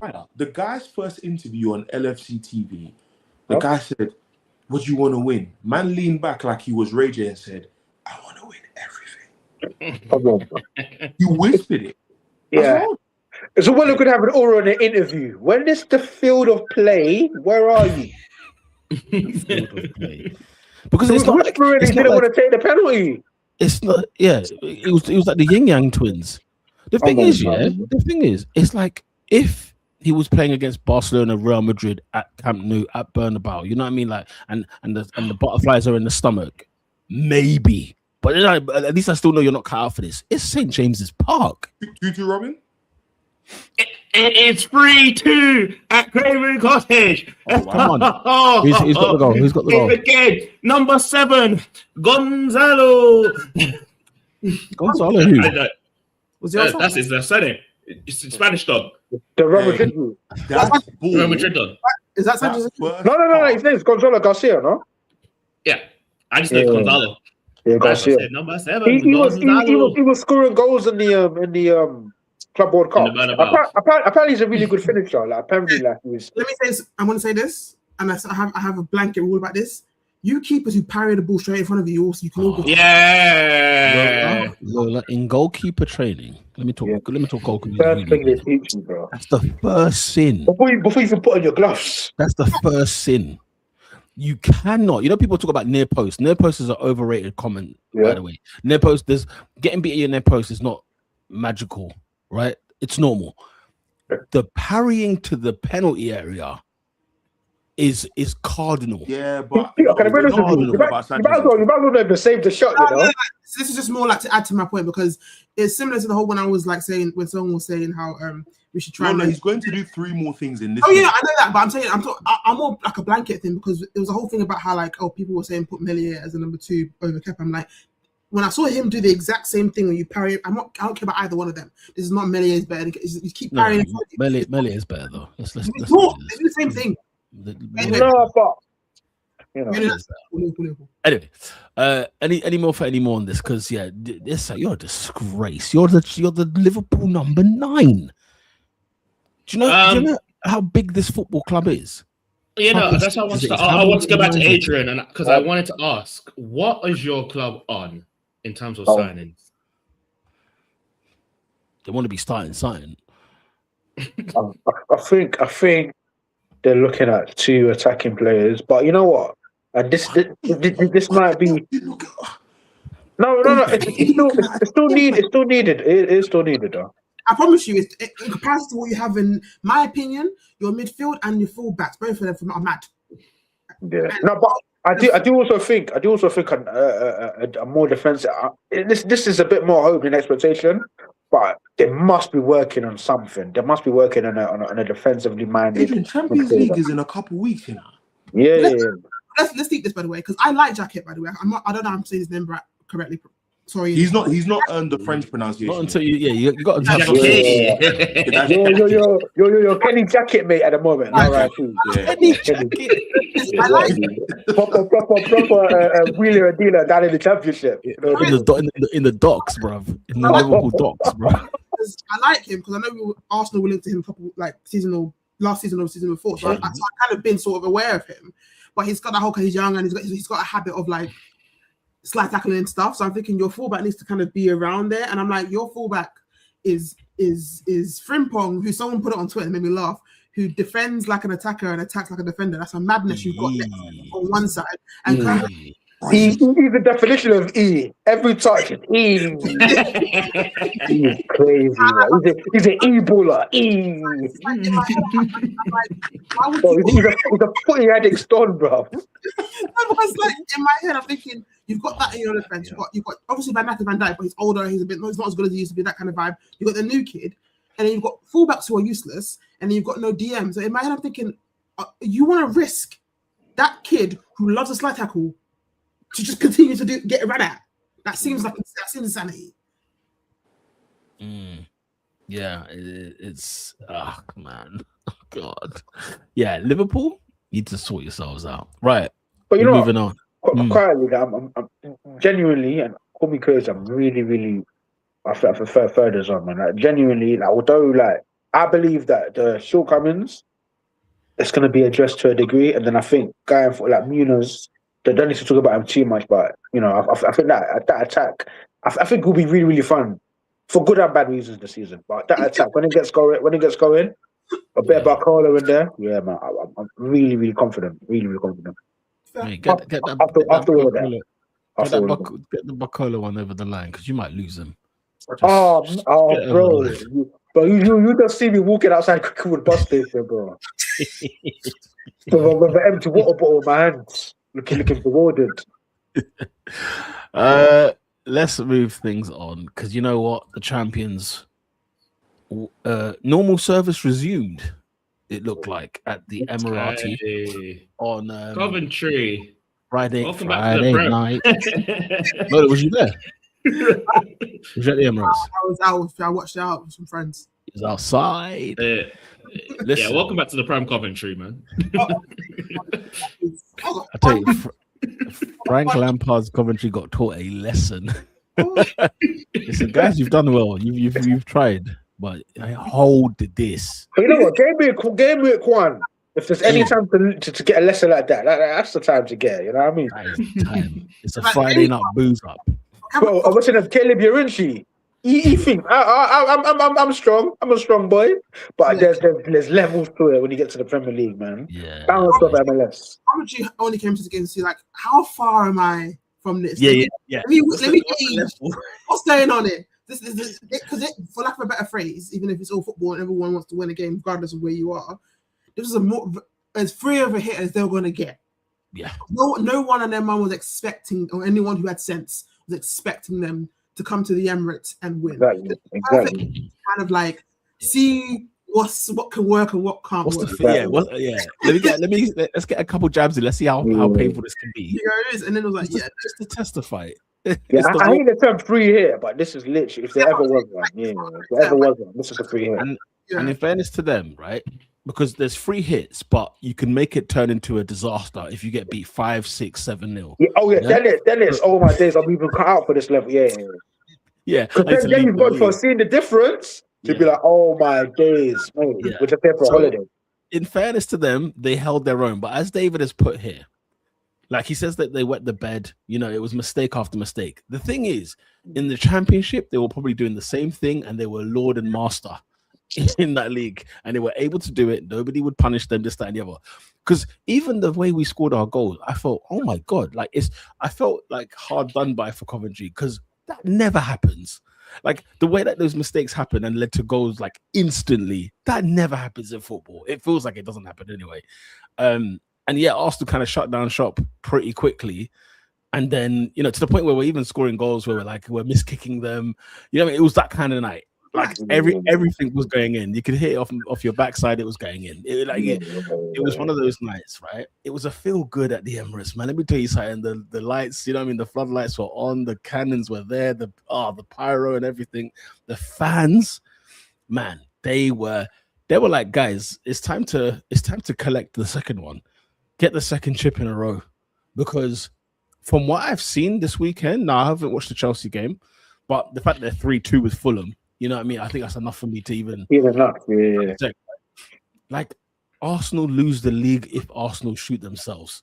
There's nobody catching this team this year, and we're not even finished in the market. You get what I'm saying? Like, I genuinely felt like we're too comfy, bro. We can make it Bundesliga and be done in March. I know I'm sounding ridiculous right now, right? We can make this Bundesliga. It won't be, but I can hate you playing. But it won't be because of us. Yeah, that's the thing. That's what I was going for. I was like, it's not going to be because it's us. Yeah, because it's not. I don't see Liverpool making a conversation. I don't see United giving us a conversation. Chelsea. I don't see City. I don't see anyone giving us a conversation. What I do see us, though, is going away to Hull and drawing 0-0. I can see us going away to Brighton and getting beat, right? Just little things like that. And you think, well, how have we... we didn't beat... I think we beat Wolves last season, but they scored like 5 goals and we scored like 2 of them, all in all. Do you get what I mean? Nonsense like that. You think, how? It was too much of a walk in the park. But it was on Friday. It kind of worked though. It was again. It's going to sound cocky or rude, and I don't mean it to, but it felt like another preseason game. It did. But it was like a continuation. You had guys in, we had some subs in. They were like trying things here and there, and it's like okay. And it was like, obviously, and then it's like, David Wright, I've been doing David Wright things. It's like a bit more safety there. Yeah. It was like, okay, we'll get moving. I like Solis again. So I think it's pronounced Solis, whatever. But I like him. I thought he had a good game. I think the only thing was missing was a goal. He had some shots here and there, which I liked. I always like to have the attackers at least attempt to shoot, because the other one was attempting to shoot. It was annoying when he came on, but whatever. He goes assists. He had the shots. So I was like, I liked his performance. To be honest, I liked Havertz for the most part. I liked Saka. I think it was good block, but I think he could have had 2 goals as opposed to only 1. I liked Odegaard. I think people did. I thought MLS was great. I thought like literally, I think everyone was. It just felt good to kind of have a game where it was like, okay, I'm not like, because it would be so Arsenal. The first game, it's like a team you're supposed to beat, and then we lose. Case in point, the Brentford, even though we got teeth for that game, but whatever. Yeah, the loss of Brentford when they first came up. So it was like, but it was like, no, we didn't like to happen. Like Coventry tried. They tried some things here and there. They wanted to kind of say, because they won their league, so they wanted to try the whole thing. So it didn't work. Clearly, there was men who clearly eat hard food were getting weights by MLS, and it was jokes. And it was like, so it was like, okay. Well, obviously the bigger test is even though I know they got slapped. We got Villa next, but it was a very good performance, a nice one. Still, things are getting warm. People are still kind of warming up, and it was good. And like, okay, this whole thing now when it comes to the transfer market of work clearly, obviously, it's known to the world that Martinelli is basically gone. If also, but that seems to be the way. Uncle Righty, he spoke about it. Yeah, that one. Ian was doing too much. Respectfully speaking, I love Ian. He was doing too much. This whole thing about how there's no way in hell, I don't care what he tells me, Martin and his people didn't know he was going to be on the Champions. Last season, everyone thought he was gone. His post at the end of this season was basically insinuating he knew he was gone. Ian Wright was stoking flames that didn't need to be stoked. And I love him. I'm not like but it was apparently Gabby's being ghosted. No, he's not. Like, it's his team doing that thing they do to kind of hype.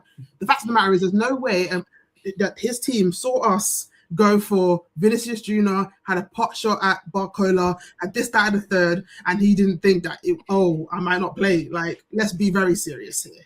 But do you think the treatment is a bit mad, though? Like, no, not really. Because made from the squads and... No, but no. But you know why? Do you know why it's not? Because look who's out of our squad right now, and look who's on the bench. When Saliba comes back, who's coming out of the squad? When Timber comes back, is someone else not also coming out of the squad? Like, you know what I mean? And these are not like guys who are already out of it, like Nelson and Vieira and these men. But let's keep it up. When Timber and Saliba come back into this squad, when Konza is an option, he's actually in the squad. Man who are on that bench are no longer going to be on that bench. Is that also freezing them out, or are they just like, we've got a big squad? Like, this is it's one of those things where it's just like, Martinelli, we're both already kind of like, we want to sell you, and it's like sad because I'm a big Martinelli fan. Everyone in this world knows me. I'm a big man, but I know the writing has been on the wall since last season. And the fact of the matter is, you are the most valuable one of the options that are not playing. So it's like, realistically speaking, the news about him not being knowing it's a lie. It's just something to kind of gain sympathy in the press. It's smart team, but it's not. So there's no way you weren't told or you weren't aware of it. It's unfortunate, but that's the way it is. Like, let's deep it. We're going to bring in people in. We've been trying to bring people in. A bunch of people will always going to be, and it's not frozen out, because frozen out would imply he's not in training. And usually when someone's not been allowed to train, that's in the news, and that hasn't been news once, implying he's in the training. He's just not. Okay. And there's a player who is like that elsewhere in the Premier League. I think the sad thing for me is, like, look, let's just have it right, Martinelli. Right, the last 2 seasons. You haven't really shown up. It's not been good enough, right?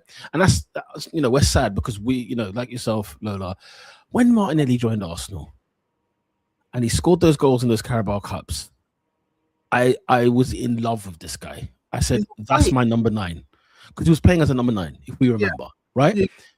I just wish Mikel played this guy number 9. Me and you were we've scratched heads on number 9s at Arsenal. Since the sudden loss of Aubameyang, right? We were there trying to find a striker. We're playing Havertz there. Marino has played there. Every man and his dog has played there. But Martinelli, it blows my mind. Multiple times he can play very well in the centre. It wasn't even a centre, which for all intents and purposes kind of just shows that he doesn't want to put him there. It's a style thing, isn't it? It's clearly a style and type. He has got attributes that would make a lot of sense for this team, but it's not going to work, and it's what it is. So it's one of the things where it's like, I, on my own personal chest, would love Martinelli to stay in the squad, because that is my guy. Yes. But I'm not ignorant to what he has and hasn't done, and where we're trying to go in our team. Like I'm hanging on to that 22-23 season. I'm hanging on. Right. Look at what Saka has done since then, and look what Martinelli's done since then. Let's have it right. Let's say if we did by somehow manage to get Vinny, is Martinelli still in the squad? Are we still talking about him not being in the bench and stuff? He won't be there either. So what's the difference? Yeah, it's a shame. And I'm with you on the Ian Wright of it all. Guys, I had a weird one. So I saw Ian before the game, and like we're in the media area, and like we're chatting. We're just chatting. Like he approached me, bro. Yeah, it was weird. Like we're walking. But I think he just saw one of us. He said, "Hey, bro." He was like, "What's going on, big man?" And I was like, "Bro, uncle, I'm good." You know what I mean? He's like, "Yeah, what do you think, season?" I'm like, "Listen, bro, the only one stopping us is us." I was like, "Yeah, that's what I'm talking about." Bro, I felt good. I was on cloud 9. Then to see that interview after the game, I said, "What are you doing to me?" Do you know, literally. Uncle Ian is very much so heart on the sleeve guy. He was very much heart. I felt very much. I feel like he's kind of like write down and think it over. He put it wouldn't have said. He's very much like he's going to say what he's going to say. So this is why I'm not like attacking him, because I know what he meant. I know what he means. He just loves Martinelli. He loves the players. He actually loves the players as humans. Yeah. Always like emotional side using it. I just don't think one of the things where it's like, I think the way this thing is long enough because the press just love. They know for a fact if they say enough about Arsenal, they'll get clicks about it. Yeah. So the faster he gets sold, the quicker this thing can kind of die down, because it seems a lot worse than it actually is. All it is really is we're trying to sell a player. Where are you on the comment of like, I know what's going on that he says? He sort of he tried to imply like he's like Martinelli's telling him something. Yeah, I mean, look, I'm not denying that. No, I think it's very possible that Martinelli and his team are telling him something, but I think what they're telling him is what they believe they need to say to get it out. As opposed to this nonsense. No one can convince me that his team were in the dark. That him and his team, they had no idea that he no longer said that he was now supposed to require. At the very least, he'd ask. At the very least, he'd ask. You know what I mean? We've been after how many attackers, how many left wingers. We bought in one already to replace Trossard. Did you think the other? What would you think? What did they think the other left wingers was for? Yeah. What did you think? What do you think it's going to be? Yeah, sad to see. I mean, if it's up to me, yeah, selling that number 9 and just putting Martinelli there, but that's not up to me in it. So we're on the same page. We're on the same page. Nat says, Lola and Peter, answer me this: why should Eze stay at the club? Why not? Why shouldn't he? Why not? Hey, yo, that's a bit early for that question. Why not? Why not? I can sit here and say Eze didn't have a fantastic season. He didn't. But I think he's clearly still got quality. He didn't have numbers, by the way. He didn't have as great as numbers he should have. And he had poor games, but he had numbers. He had influence. He did score in massive games, not just the Spurs one, but the Newcastle and all these things. Definitely has massive points to prove. Leverkusen. He's got massive points to prove this season. This is not removing responsibility, but this is not a situation. This is not a Gyökeres Madueke situation of Eze. Let's be serious. For anything, Eze can actually play football. Also, I don't know about you, Lola. I don't know about you, Lola, but he's got the keys to the city. 2 hat-tricks against Spurs. You can stay there. Yeah, like it or not. He can warm bench for all I care. Yeah, like it or not, certain things will allow you to get a bit extra. Are you crazy?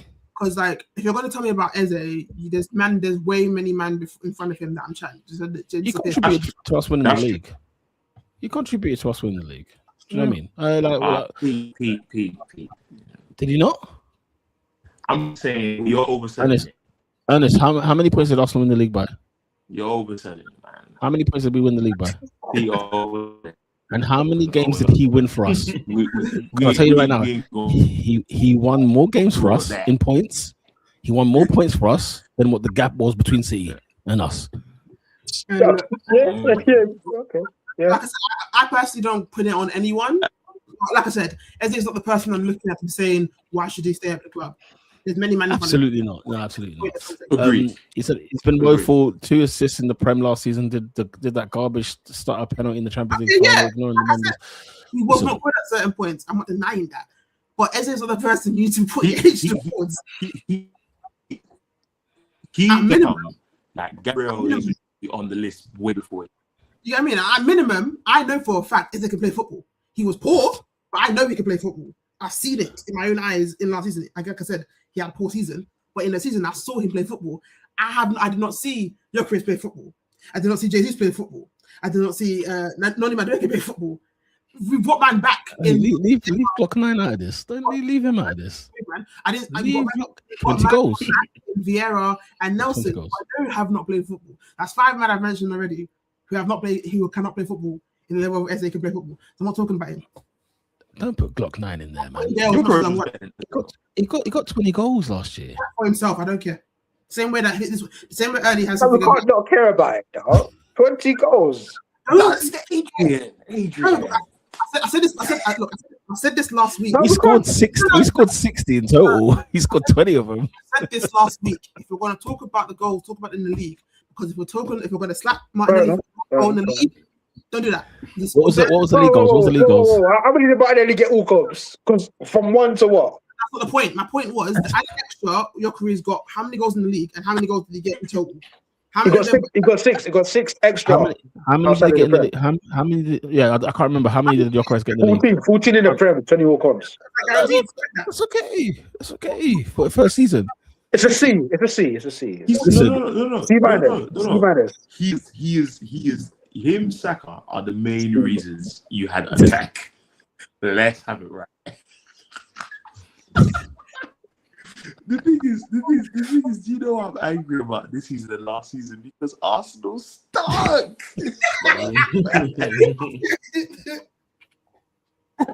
Oh, they stunk. Bro, we scored 60 goals.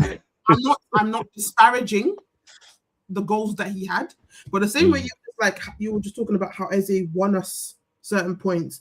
The game Gyökeres scored in, as far as I'm concerned, the level of the weight of them were not the same.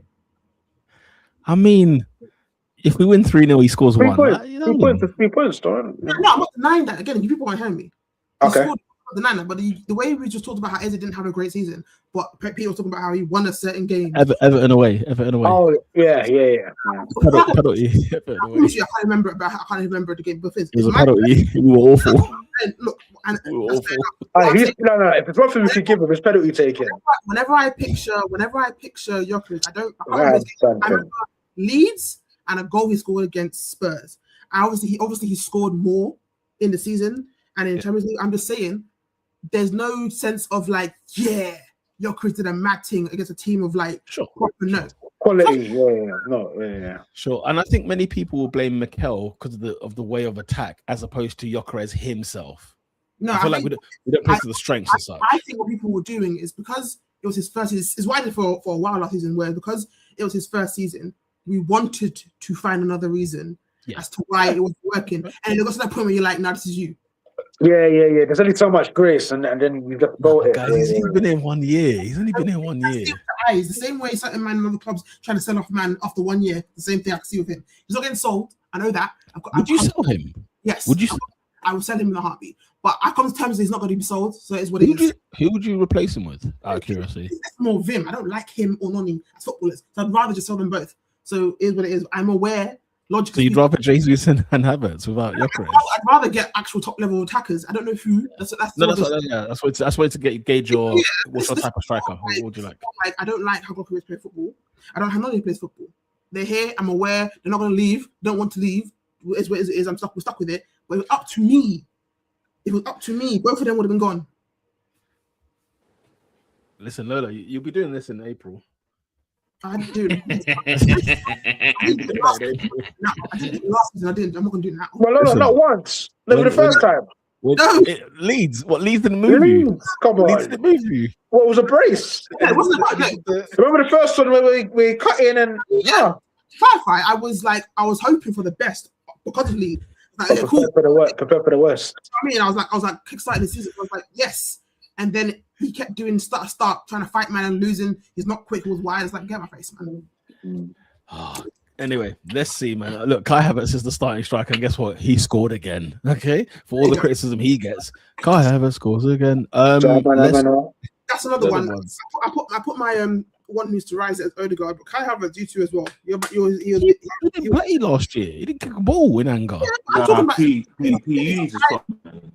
Havertz was first. Okay, two things. Havertz was really good for us the year before last, right? And then he was really good. He wasn't going to continue.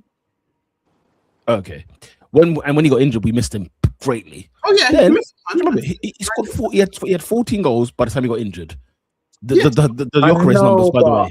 No, but why? It's the same old story with Havertz, though, isn't it? Like, Havertz has a lot of those. Havertz has 14 goals by Christmas, or he has a. What I'm saying is, Havertz hasn't been. I don't know. I just remember that conversation. No. There was definitely a season where he was on course for 20 goals. But he got injured. He was injured halfway. There was. I remember. The 23-24 season where we had the blue stripes. Yeah, but how many goals did they have in the league? Like 13 by Christmas. It was like 13 by Christmas. Yeah, it was high. It was high. And but there's a reason why, like I said, I didn't. That's when we discovered him to be the centre forward. That's when he became the centre forward. Yeah, but again, my thing I didn't put him as a person who needs to rise it. I put Odegaard for a reason. But I'm saying that my other alternative would have been Havertz and Saka in there as well. But Havertz as well, in terms of like, you need to stay fit, and when you are fit, I need games where you're not kind of doing that nonsense thing where you kind of about and then you're not doing anything. That's what I'm saying. You lot said he had 13 by Christmas. How many was it? No. Who liked? You're right. It was 13. It was 13. Do you know how many starts it was? 20. 19. 30. So let's chill. What is that in the league? Chill. He had 30 Premier League starts. The narrative you try to paint Peter is that he got injured, therefore man weren't about 30 starts, 13 goals. Let's chill. Is that 30? Is that 30 Premier League starts? He started 30 games. Adrian, I can't believe it. I can't believe that. Adrian, when I smell a lie, I got a pound. Like I said, it's like Thierry Henry when he celebrates. well, Peter, I am perfectly. Obviously, I would love a top level striker. Yeah. But based on what we have, his better season was actually the year after. 21 starts, 9 goals. That's a better goal return. Yeah. What, last season? No, the season after that. It was 21 starts, 9 goals. I'm talking about the 23-24 season. Oh, you're saying 24-25. And I'm saying to you, the better goal return was the season after. 24-25. If you have 24-25, yeah. Yeah, that's the season I'm referring to. I wasn't referring to the year before. I was referring to that season when we had the. So that's no, but the numbers you're talking about don't happen in that season. Fine, okay. So he got 9. He got 9 in 20. So had he played 40, for argument's sake, he would have got about 18. 9 and 20. That's what it was. That's fair enough. I'm not going to deny that kind of logic. That's fair enough. All I'm saying is that run that form again, because based on the strikers we have, it's Kai Havertz versus Marino. As far as I'm concerned, Jokovic is third choice. That's how I'm looking at it. Lola. Here's the thing. No, wait there, guys. If Kai Havertz has 30 Premier League games this season, 35 for argument's sake, he scores 20 goals this season. Ernest, this is the point. This is the point that we get to, the convenient point. No, of course. But it is what, listen, it never happened. It never happened. It never happened, but like I said, the year when it looked promising is the year he was out for a lot of the season. Yeah. I honestly think, and last year obviously he came in for a bag of chips last season, right? And he still scored like 6 goals last year in all comps. He barely played. Yeah, he barely played. If he gets 35 games this season, he's scoring 20 Premier League goals. I promise you. And you know what? I hope you're correct. All I'm asking for is just give me a good striker. Because if we're not going to buy a striker, he's the best one we've got. Or debatable if him, it's between him and Marino. He's your best striker. And Marino. I'm going to fight you on that, which is the problem we have. I'm not fighting you. That 2 midfielders are basically trying to fight for striker. We brought a striker in. That's beside the point. Let's end on a good note on this Arsenal talk. Yeah, here's the good thing. I was making substitutions, right? Not me. I was announcing substitutions, and I was saying World Cup winner Martin Zubimendi. I was saying World Cup winner Mikel Merino. We're bringing on Noni Madueke. We're bringing on Eza off the bench. Wow. It was nice having that. Let me tell you something right now. Yeah, let me tell you something right now. I know already Bruno's down, Timber's down, Saliba's down, right? So it's really a freaking concern. Okay, fine. However, if we stay fit, guys, we win the league by 10 points. If we stay fit, the thing is, quality in a lot of the spots is fitness, and let's see what one. If the guy's mentality has been fixed from before. Like I said, I had a great time on Friday. It was a very good game. Everyone decided to do a job well, and I had a lot of blood on my enemies during the weekend. Even though it was first week, I know it's first game of the week, so it's not really not massive weight. It's not widespread for the season, but it was fun. That's what I asked for. For the first game week, all I wanted was fun. And I got that. And that's what we got. We got it in abundance. Champions. Elsewhere in the Premier League. Let's talk. Everton 2, Crystal Palace 0. I told you guys about Crystal friggin' Palace. Hey. I might be a bit shaky now because the whole thing with Mateta now trying to leave. Hey, Mateta. It's looking a bit. Mateta's trying to do Mazzini. The thing is, don't forget, Everton couldn't buy a win at home last year. Eesh. They couldn't buy a win. I think they won 8 games at home in 19. It can be tricky for my boys there. I can't lie to you. Okay. Say no more. Everton looked like they had a good. To be fair, they had a good midfield pairing. Who were the 2 blokes? We had Armstrong and Hackney. Hackney. That looked good. What year was it? Middlesbrough got to the Carling Cup semi-finals. The Carling Cup semi-finals. Carling Cup semi-final. Yeah, Hackney was pivotal. And the Carrick, I think it was. Yeah. Borough. Yeah, Borough boy. Yeah. Wow. I didn't realize I got to the semi-finals. Ipswich 2, Sunderland 1. Gary O'Neill. Do you know what I had a revelation this weekend? Sorry? You heard me? What? Bro, did you know Gary O'Neill played for West Ham? Did anybody know this? Yeah, like 2013, I think. I saw a picture of him in a kit in like 2013. I said, there's no way this is the same Gary O'Neill. But he was injured. He was mad cooks. He didn't play a lot. But I didn't even compute that they're the same person. I knew. The thing is, I know a Gary O'Neill that played for West Ham. Portsmouth, the lot, right? I know a Gary O'Neill that played football, and I know a Gary O'Neill as the manager. I did not know that was the same bloke. I don't know why. They look the same. Oh, you don't remember the player? No, that's what I'm saying. As two different people. There's two Gary O'Neills, as far as I was concerned. There's two Gary O'Neills in this world. One that played for West Ham and Portsmouth and so on, and one that manages football matches. Oh, I couldn't believe it was the same bloke. I was gobsmacked. I'm obviously late. Like, obviously, I'm a clown. Nottingham Forest 0, Leeds United 1. Huge win for Leeds. Oli Glasner, first game in charge for the Forest. I didn't watch that. Concerns. I didn't watch that game. I didn't watch that game. I mean, I'll tell you what, like, fair play to Leeds. They were half decent. It was a good even game, to be fair, but Leeds deserve. What we saying for Leeds this year? Do you reckon they could ruffle some feathers? It's tough. They could. They could. They really could. It is nothing but They really could. They could. Can't get a cheeky conference or run for it. No. I mean, I got money on Fulham, so you know, Leeds can sneak in there if they wish. If Dominic Calvert-Lewin can get 12 goals, 14 goals, there's a conversation. You see that Luke Shaw, though, isn't it? Like, you're banking in one season and the next season. Yeah, like, Calvert-Lewin is very much so. Either he starts well and ends horribly, or starts horribly and ends well. Either way, in other matches. So, although what I will say is, sometimes a new environment, it brings a new lease of life. So maybe it's like similar to what Danny Welbeck had. So maybe he might be in a new phase of his career where the injuries are behind him now. Who knows? It's a coup for getting Harry Wilson in there as well. He looked good. That's true. I was shocked when I saw that Wilson was like, why Leeds? But fair enough. And that Leeds away kit, by the way. That's another one. Like, that's why I say the money, though. 100K. There you go, boy. There you go. I don't think I'd have done that for Leeds. Guys, the Premier League is so back. What happened on Saturday evening? Tottenham Hotspur. Brentford 3, Tottenham 0. Is there room for discussion here or not? Not really. I mean, part of it is not. Let it go. I mean, not really, because it's a mixture. Because it's like a lot of those players you can probably assume when the actual guys that they've bought will probably come in and replace a lot of them. But some of them who are in there will also still be there. Because someone made a point, I heard it, where they were like, whilst you can say that a Mikey Moore or I can't remember who's the kid that was captain, but he was at fullback. Oh, Archie Gray. Gray, the striker. That was ridiculous. He's like 20. The midfielder, all that stuff. Yeah, they might not be starting when guys, other guys, Savinho, Marmouche, Porro is back in the team. Udogie, all that stuff happens.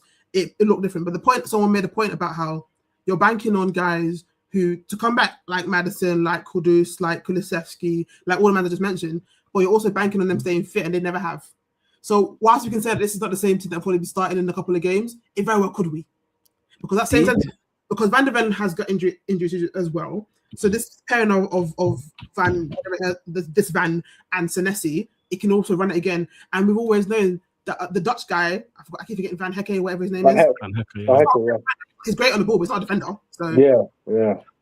And the keeper that's what happened. He's so weak. 50 million quid they spent on him. The keeper is still suspect as well. I know we had a nice little end to the season. Yeah. I think I've mental health tax as well. So any half decent save he made were applauded. Because in fairness to him, he came back from the abyss after Athletic of Madrid. You know what I mean? So to be fair, he came from the depths of hell. Yeah, but so credit to him for that. But wait, you need to improve on Saturday. That's for damn sure. Back to where you went. I think Spurs will generally be fine, but it's just fun. What does fine mean? What does that mean? Still trying top 10 in it. Top 10. Because here's the thing, yeah. Rumor has it that you predicted Roberto De Zerbi to be the first gone, and let me tell you something. Did anybody hear what he had to say post match? Because if there's something I forgot, he said about 3 things. I forget how honest Italian managers are. I forget. Yeah. He's first of all, they asked him why he's Archie Gray the captain on the day. He was the captain on the day, by the way. We're not going to let that one just fly by. No. 20 years old. We're not going to let that just go past us. Is it 4? Oh, don't say it's 4. No. It's not 4. Good. It's offside. He said there were no other leaders in the side. Didn't they have Robertson? 20 years old. Yeah, cool. Let's park that one away. Robertson's not having that. He's fuming. Tipping his eye with a scowl on his face.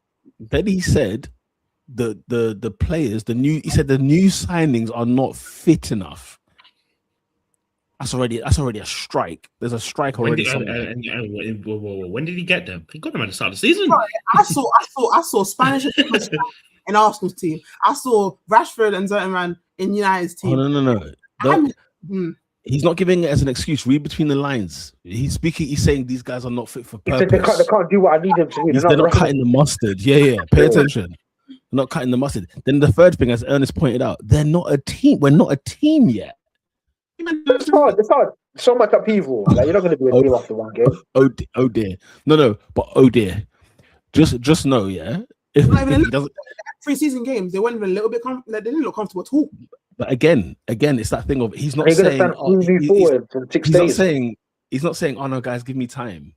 He's saying he's putting the feelers in early to say, "Look at what I have. I walked into hell. Look at what this is." I'm sorry. We have to park the brakes. You have to park the brakes. What do you mean? What's the hell? Look, you are the biggest spenders of this season. Do you want to hear a stat? Do you want to hear a stat, guys? Do you want to hear a stat? How many teams? He's moving like Antonio Conte. I love it. How many teams do you think have lost more games than the start of the 24-25 season than Tottenham Hotspur? How many teams? It will be 0 because all the rest would have been relegated. Well, the answer is 1. It's Wolverhampton Wanderers. Only Wolves since the start of 24-25 have lost more games than Tottenham Hotspur. Oh yeah, because they would have played them both seasons. De Zerbi has kept 2 clean sheets in his first 10 games as Tottenham manager. Hey, look, my shout for him getting sacked was purely out of petty agenda. But if it happens, it'd be hilarious. Oh, here we go. Okay.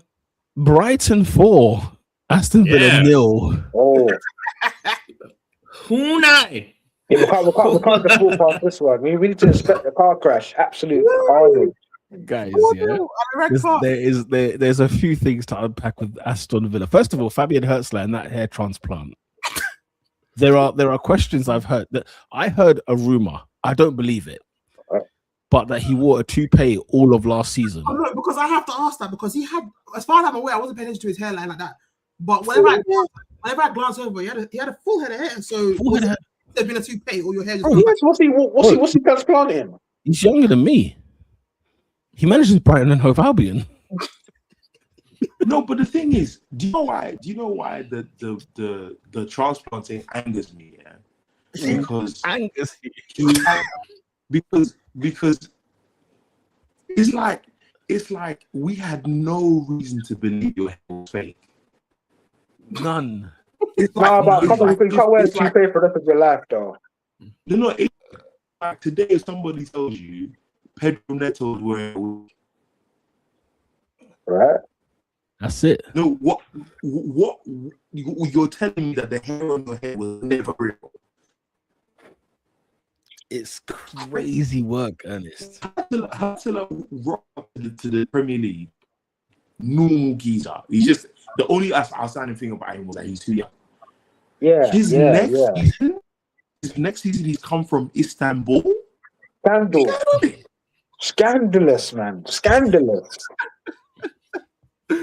Oh gosh. And it's full time at Craven Cottage. Well done, Chelsea Football Club. It was a very, very good game. Fulham tried. Yeah, they're prepared.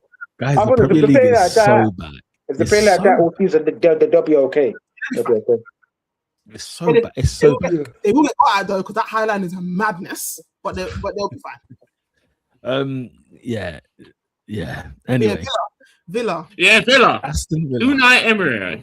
Hey, Unai. Another game where Unai didn't. Hey, listen, they signed Goretzka. No, Robin, don't you dare kick off with positive news. Let's walk it back. Because if we is Goretzka positive? I mean, they got a player in. They got a body in. They've had their heart ripped out of them. No, let's not get infatuated with names that we don't ask if it's real. No. Yeah, this is right. You're like, oh no, that's the name. Man's very good. You see, man's played 30 games in 4 years at Bayern. You're like, oh, that's why he's here. Goretzka is just muscle for showing, man. What's the point of that? It's just a body they brought in. I mean, they had to, bruv. Onana's down. I don't deny that they had to, but Onana's down. Tielemans is gone. They brought in Goretzka. They brought in Zurigani. Mauro's got one knee, basically. They brought in the brother from Japan. Suzuka. Oh, Suzuki. Yeah, Zion Suzuki. Suzuka. Tell me I'm Formula One without telling me. Who else is there? I don't know who else to, but I mean, Ollie Watkins has gone AWOL. Oh, Yeah, I know. He's blocked my man. He's Wait, blocked Emery. I don't Yeah. know if it's a real quote or just someone was being funny about how he's extra vexed because Unai blocked him from going to Arsenal when he could have been a champion. And he's vexed that concert got to go to Arsenal. No, do you know what's so funny? I've heard some about 3 journalists report that same thing. It would be serious. I've heard 3 journalists report the same thing. Oh my Where God. they're like, hang on, you man have been parring me off with these Arsenal transfers, and yet Conser's gone there. No. How's In fairness, if like, bro, you be fuming too, because you've essentially kept me against my will. Okay, I'm a team player, fine. I put up my 14, 15 goals a season out of principle, but Consort at the first bat of my eyelid, you let him go. Oh, man, I'm going because you ruined my career. I'm 31 now. I'm going Saudi too. Let me get the bag, man. Let me run up the bag because I can't get big deep again. They asked Emery, where is Ollie Watkins? He said he said silence. He said silence. He said silence. Oh gosh. Huh? He said silence. And then he said you have to ask him.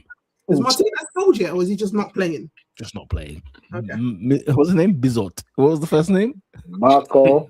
Marco Bizot. Flat for 4 goals. God.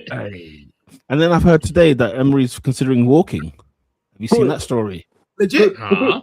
No, because there's only so much miracle work a man can do. I've gotten you Champions League football again. Right. And this is the squad you've given me. Well, I saw Hemmings start. Is Hemmings starting? You know what, fair? Allow me, man. Allow me out. Enough's enough. Enough's enough. Bro, they've got Emery, but I'm being fair. It is. Come on. they've got Congolese Wan-Bissaka doing up Visit Rwanda shirts, blood. What is Hey, Hey, yo. what's the beef there? Congo and Rwanda? There's a whole. Oh, was that Holy was smokes. that the jet? Oh, was that like the Matic? Bro, it's one of the It's things. like politics on the border. Really? Bro, them Yeah, men- it's not nice. Oh, so It's not Congo's kind of easty, like central but east. It's all central, isn't it? Central. It's all like in the middle. So like obviously it borders east, it borders west. So, like, Oh, right. So it's got on access the east side, it's like Oh, It's technically east. No, it's just technically west. Technically, but yeah. Oh, it's central. Yeah. Central line. Congo's a central to get. Oh, Congo, Sudan. Central line, bro. I met a person Congo who is was as from, central as it gets, for real. bro. I met somebody, from the Central African Republic, blood. Damn. I said, Oh. yo. I said, nah, you're not from there. It's not from it's not a real place. There's no habitat there. There's no way you're from there. I said, Tim, there's no way you're from there. Bro, I said, I've completed life. Central African Republic. Anyway, And I see me someone from Belize just to say that I've done it. Tomorrow, I've got my tip book, man. Sultan May. No, there's countries that Vatican City. AFCON and the World Cup, I'm like, I would love to meet somebody from there just to say I have like Comoros. Come on, I need yeah. to- Who's from there? Oh, Oh yeah, of course. My man's from there, isn't it? Jeffrey Kondogbia. Oh yeah. My favorite ever defensive, well, not ever, but one of my favorite defensive midfielders. Anyway, Where's Kondogbia from? I think he's partly Central Africa. Oh, Central African Republic. I just thought it was Congolese first. He's Congolese too. No, he's Congolese too. But yeah. All right. What's it called? Yeah, Aston Villa, man. Red card, 4-0. That's a howler. Howler of a day. Manchester City 2, Bournemouth 1. Manchester City by the skin. Cool. It's called Life. Like it's like they call life, but also Yeah. like, Bournemouth, you slept. Marco Rosa. Huh? We're doing up Tuchel. Yeah, we're doing up Tuchel for a whole half against Man City at City. That was silly. But Yeah, they deserve to lose. City, so one of those things Robin, come defend your friends at VAR, please. because I don't know if you saw the offside goal they gave Man City. Did you see the offside goal they gave Man City? They're your mates. They're your mates. They're not Robin's people. They're Robin's They are mates, not my bro. people. They're his guys. He gets from the big. There's a few beddies with. They are not my people. That's He's the at the last Devonshire. people. You're at the Devonshire on a Thursday night, bro. Do you know what I'm saying? Man. Anyway, Man City. Also, that's why Robin's Wi-Fi is better than all of us. Yes, he is PG. Guys, wake up and smell the coffee. Robin knew Paul Palmer had scored before he did. Wake up and smell the coffee, guys. If someone put a comment there, it makes sense. What's that? Maresca, you've got one. You've had your game of not starting Shaky. Do it again and see what happens. Listen, do it again. No, because it doesn't make sense. Do it again. It actually doesn't make sense. Start the boy. Best one. You know that scene in Pastor Cavossier when Buster's like, "I'll do it again." I was like, is there something to make? Is there something to sort of take through though? Because I refuse to believe that Pep, Maresca, Deschamps, and then do you remember the news that the sort of the think that was emanating from him when he was actually in France, where it's like, oh my days, this player's got such immense ability and talent, but nobody wanted to touch him with a barge pole. So he literally had to have like a committee meeting just to bring him in. So is there something about? I hear that, but my point is, I don't know. I would rather start him, have him ball out early, rather than risking it happening when it's like later on. And it's like, what happens if that game it doesn't happen? Then what? My question is, why is there even a debate? A player of that quality should be built around. Because I think it matters, like, to football clubs that you're not a clown. So if it's a case of you're actually not pulling your weight, they want to have a barometer for everybody else. The question is, when the clock starts ticking and the points ain't pointing, and Foden and Semenyo ain't performing, now the unstoppable force has to be an immovable object. Somebody's got to blink. Honestly, somebody's got to blink first because he's better than Semenyo. He's better than Foden. He's the best technical player. Technically, he's the best player. Because this game could have easily been a thing where they lost 1-0 because Shaky was on the bench, and then it would have been the whole thing. It would have started off shaky warrior. They caught life. Listen, they got the 3 points. They caught life. Right, guys, the awards. We haven't done this in ages. Goal of the week. I haven't forgot what they are. I loved Newcastle's second goal. Oh yes, the whistle to. I love the whistle. Yeah, this is big. The second goal. Why don't I remember that? Whistle walk through the middle. That's the second. What was the first? Oh, was that the second? On, man. Huh? The first goal was Alanga was the first. It was Alanga. Alanga was the first one. And then Willock was the second. Second one. Ah, yeah, Willock, of course, yes. Well, Worcester just has the whole of St. James's Park to himself. So, what you guys prefer the second goal to the first? In the middle of there, if you really wanted to. Personally, out of the two, I liked the second goal over this first one because the first one was nice, but it was literally speaking as like a pass, and then the language just ran a man. It wasn't nine the quality of it all, but like the second one was very clear out.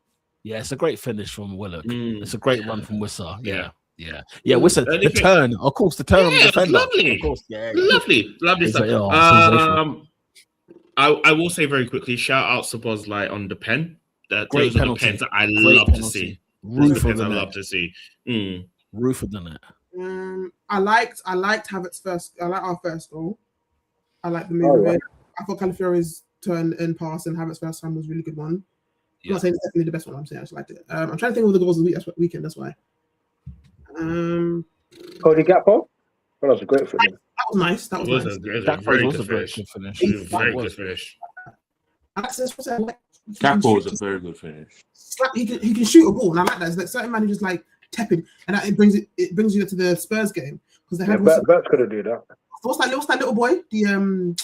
The Mikey Moore. I don't know if he's little. I'm Michael Moore. No, he's little. He's like 2007. He's 19. All the two chances he had where he just kind of passed it to man's hands. That's shoot the ball. Yeah. So I like guys who can like slap the ball, but yeah. I've heard his name for years though, Mikey Moore. Same years. It feels like forever. Okay, let's agree. I can't think of anything else. Let's agree. I'm going for Joe Willock. Joe Willock was a great shout. I'm going for Willock. Anyone else? I'm going Gakpo, but honourable shout out to the Sunderland playmaker, I presume, that's got a free kick. I guess it. Great free kick. Great free kick. Jack Giesler must be a new signing. I don't remember him last season. Yes. Yeah, he is a new signing. I forgot who it was. I think he was like South America. I don't know. I literally was like, oh, it's good on him. I think it's Angulo. Angulo, something like that. Okay, cool. Joe Willock then is the goal of the week. Who's the player of the week? Guys, and Julio Enciso balled out for Ipswich against Sunderland. He balled out, blood. I said, what's Brighton doing letting him go? And again, Brighton, where are you finding these players? Yeah, that's what they got a few of them. As soon as Baliba goes to that Man United, signs for Man United, whatnot, I'm waiting to see who do they replace him with in midfield. That's what I'm waiting for. Brighton are trying to get. Brighton are trying to get Kamara. Well, there you go. Flipping now. Well, there Who's you go. Kamara? From Monaco? Yeah. Man are scouting. Ernest, you see what I said, yeah? A part of me is quietly confident. That was the name I had in mind. The thing is, For Liverpool. Yeah, but he's good. Him and Samari, those are the two names that like popped up this summer. You see what it is? Like, you're saying we're talking about how Brighton and Brentford doing these. I didn't mention Brentford. Brighton and Brentford doing smart business and how they always do. I'm saying Villa fans and Newcastle fans who complain about it, you might actually have money. You can do the same thing. Rather than going to last season, I think Newcastle should follow Brighton's blueprint. You have the money, That's you can exactly what I said. literally just do what they do. Yeah. Guys, that Sangare you lot spoke about last week. Flipping head. Yeah. Yeah. Outstanding. Monster. I'm saying Hitchwood, it could be the replacement for Brighton there. No, player of the week, Hinchwood was very good. Okay, fair. For me, Enciso, hands down. I think Anyone else? It's good to go. Like, Hinchwood might blow up this year. I was gonna go Hinselwood actually. Yeah, I didn't watch the so I can't say him. So I'm gonna go. Fair. He's got the most votes. Hinchwood, it is. It's a democracy. Team of the week. Let's give it to them because they won't get it again. Hull City. Oh, I forgot. You know, it's been a long time. Do you know what though? I won't give it to Hull City. Shall I tell you why? Because team of the week. No, only because team of the week should be the best team of the week, right? At the weekend. I'm gonna go Brighton. Hull were barely better than Man United on the day. Fair. Do you get what I mean? You can go Brighton. It's a smash and grab. It's not to me. It's Arsenal or Brighton. I thought Brighton brilliant. So.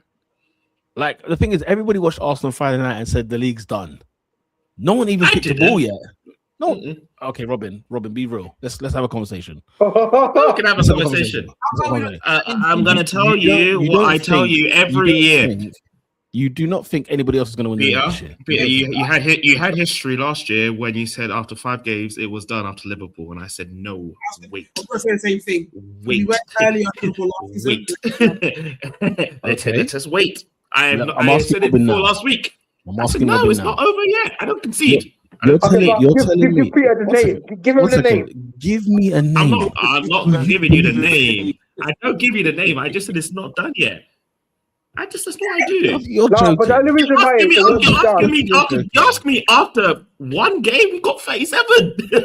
No, but even more of a reason. We've got 2 11s. It's a flat stat. It's a flat playing deck. We've got 2 11s. Don't do that because our team the same thing as City at 2 11s. Like, relax. You're the best team. I can tell you are the best team. You're the favourites. I'm not saying you're winning the league. You actually think we can't win this league? You think we won't? We might not win this league? Are you serious? I even predict you to win the league. I'm saying I don't concede that. And then after Friday, you saw us play better than we've ever played last season. Oh, I don't know about that. No set piece goals, all open play. Man City the week before. I said welcome. Man City the week before. Listen, I said welcome Coventry. I said Man City are not it, but I also said exactly what I said last week. I don't see that Gameweek One. It's a long season. I think Peter, I think that's just Robin's start, like just in life in general. Like you can't just give it to someone like day one. You need to see. AD. I'll keep me. I'm with you, but you know, no, AD. I'll give you last year, to be fair. Newsflash, guys. This is the English Bundesliga this year. It's the English Bundesliga. You know, Robin doesn't enter a German season, and say, I don't think Bayern will definitely win it. I hear it. He never does. But I think the difference is, though, with Bayern, there's just form for it. Let's be serious. Who else is winning? Granted. My concern is this. Not only do I think Arsenal's great, but look at the competition. Hey, me too. Look at the competition. Everyone here predicted. Yeah, no. Everyone's here is predicted. I'm not saying you're saying it's done. I'm like, let's hold. Because we know anything can happen this season. No. Put it this way. Last season, apart from Arsenal fans, last season, everyone was talking about, it's Liverpool. And Me too. Exactly. Even you did it. So what I'm saying is, I think it's perfectly fair to be like, one game does not a season make. Even as fun as it was, and as tempting it is to say, I think we're going to win it. I said 5 points, fairness, last week. Could be more, could be less. We don't know, depending on what happens. I just think in general, one game is a bit mad to say. No, but you know what it is though? I hear the caution. But give me a name. No. I need something to hang my hat on. I can't just say it's game week 1 and then there's no contender. Who is it? Is it Chelsea? Is it Liverpool? How many points do you think? How many points do you think we won the league by last season? 100. Was it 7? 7 points last season. 7. You think it will be 5? Look, something's about. I think there's like. You think it'll be an 8-point swing? We'll see what it's one of the things where I'm curious about what others are going to do. I said I think we're going to win it. I'm just kind of curious about just see how other people attack, how we defend it. Are we going to be the same? Are we going to be the same? You know how Arsenal are good. Lola's asking like we got our chain in it. Like, are you lot going Claire's or are you lot going? Do you know what I mean? Like, what you lot on? Are might going Hatton Garden? Bro, do you know what? Is there an Argos ring tick? Oh my! I'll tell you something now. The league is so clear that you're not even gonna watch. You're not even gonna bother streaming 3 p.m. kickoffs. I don't do that anyway. I don't do that. That's not doing that. Okay, I'm just saying, like, you know when it matters, like everyone watches it. I hear you. Adrian. Okay. Adrian. The thing is, do you know why Peter's a fraud? I told him yesterday that the league is wrapped up, and he said, "You reckon?" And now he's talking to Robin like he's had this for 2 weeks. Because when I said you reckon, it's interesting to hear it from non-Arsenal supporters. Okay. So to hear it from, like, in the Arsenal camp, literally, I left Friday night thinking, next. Do you know what it was? I left Friday night at the stadium. I said next. That was like literally it. I was like, on the Goldberg thing, we're good to go. Okay, team of the week. I mean, what's his name? Tahar says, "What? No shout for Brentford. Brentford. They beat Tottenham. What's that? 4-0. Tottenham have lost like 40 games in the last 2 years. When does it become a? We've discussed this on this pod year in, year out. When does beating Tottenham become part of the team of the week? It's similar to, this is going to sound rude, and I meant it to be rude, actually, so I'm not going to pretend. But it's similar to like how we slapped up Coventry. So we did well, but also we played well. Yeah. Brentford did very well, but also with Spurs. So garbage. It's like, yo, deserve. What's it deserve? I promise you. I was joking. You man can take it. This let him be sacked first. I'm gonna lose it. It's gonna be great. No, but you called it. You know what I mean? You called it. Drink of those tears. You did. Eat on that enemy carcass. Shout out to Tahar, by the way. He's saying 3 points up the Chelsea on top of the Premier League, Fantasy League. We spoke about you earlier. So go back to the beginning of the show. Peter, you man can take this year. Next season, I reckon Company leaves Bayern for City and then the battle starts again. Okay, I'll see you in 27. You know what? I'm surprised they didn't work for Company, you know? Pardon? I'm surprised City didn't work for Company. I think he's happy in Bayern. Yeah. Probably, buy for as long as possible and then leave eventually. It's a nice life. I am curious about Maresca at City though, because I think we all said it last week as well. It's the case of the guy after the guy.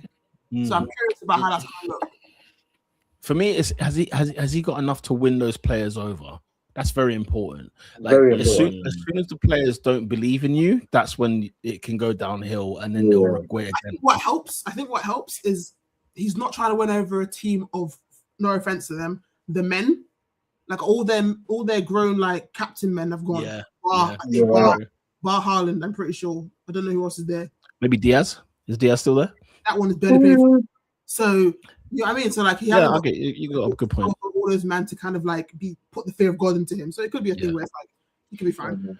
Right, let's vote. Let's vote. Come on, guys. Team of the week. Yeah, let's give it to Brighton. I don't mind Brighton. I thought Brighton were great, so I'm perfectly fine with Brighton. They're the one that scored 4. So there you go. Right, Peter. I know you've got a new barometer. Maybe I'm bastardizing the concepts a bit, but I can't overlook Hull, man. The feeling, the concept of all. Bro, they conceded 66 goals last season. Like they shouldn't be here in this league. It's poor. Pound for pound, that might be the very worst. The clean sheet of all was clean sheet's crazy against Man United, whose firepower is there. You get what I'm saying? And then when they settled into the 5-4-1 or whatever the hell it was, bro, earlier McBurney was strutting his stuff.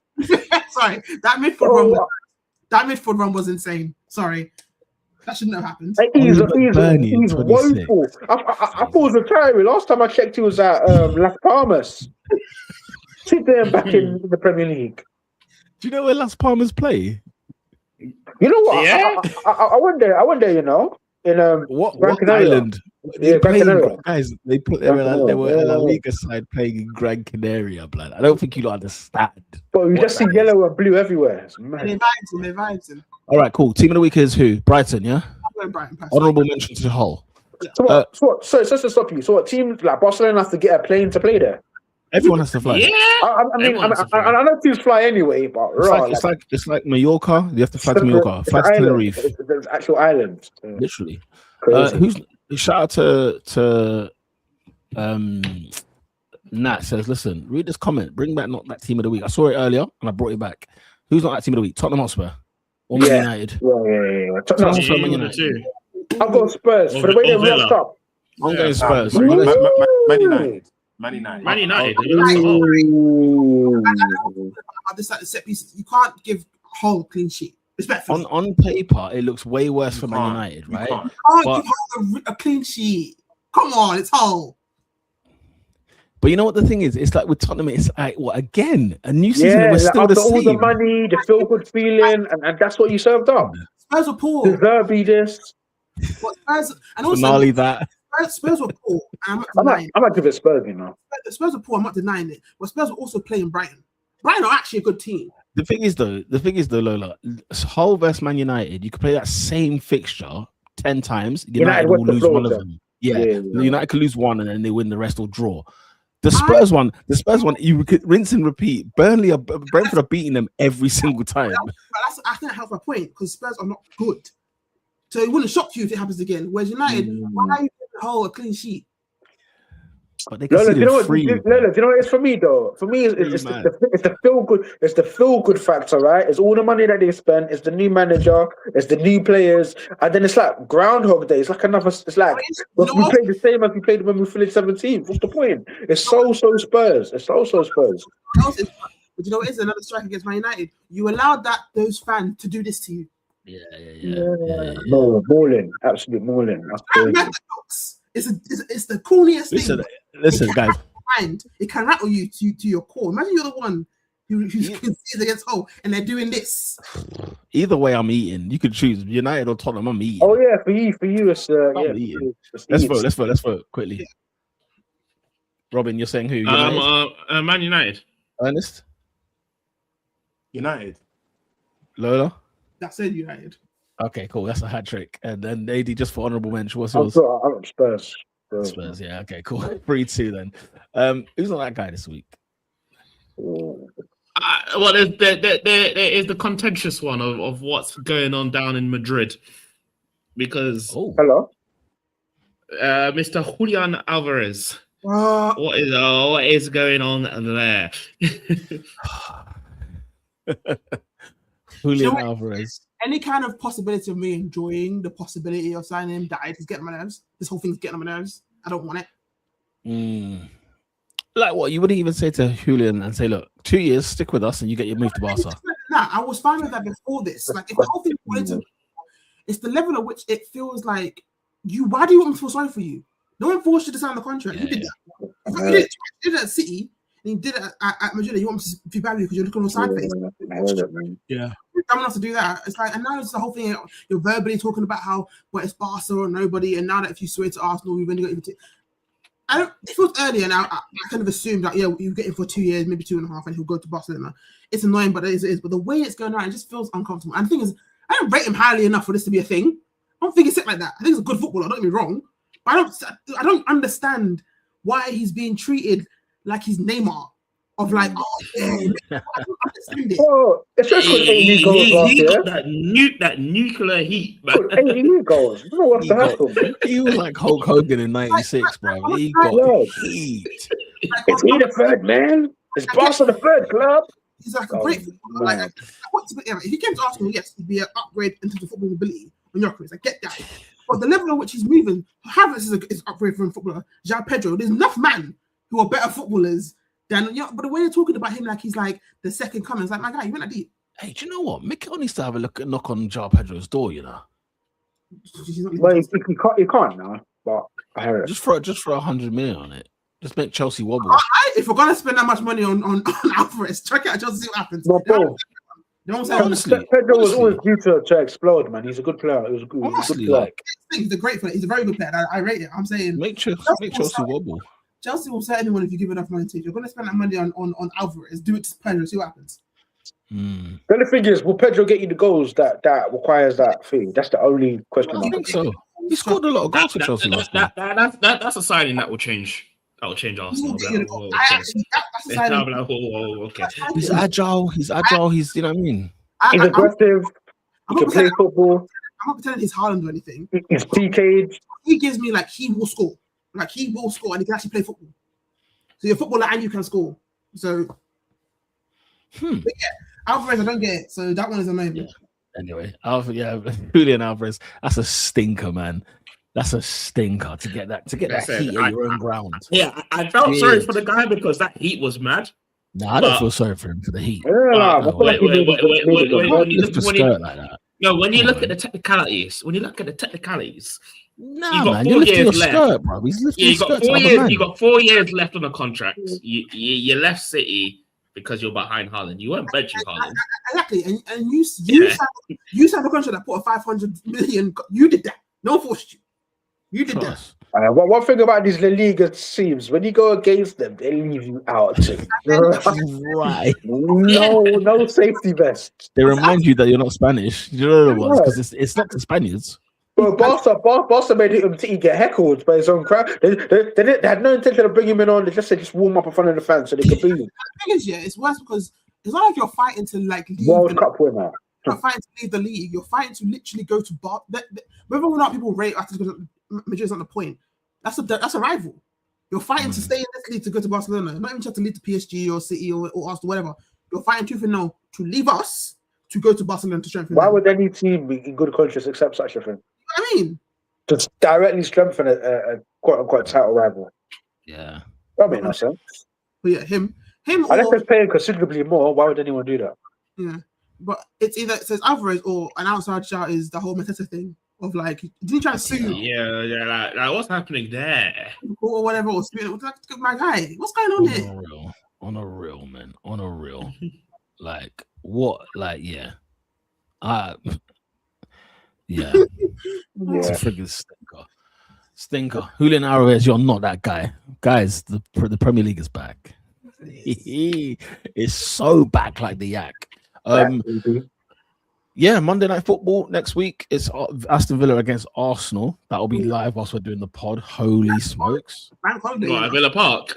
Bank holiday. Villa Park. Ezri Konsa debut. Hello. You might slap them up, you know.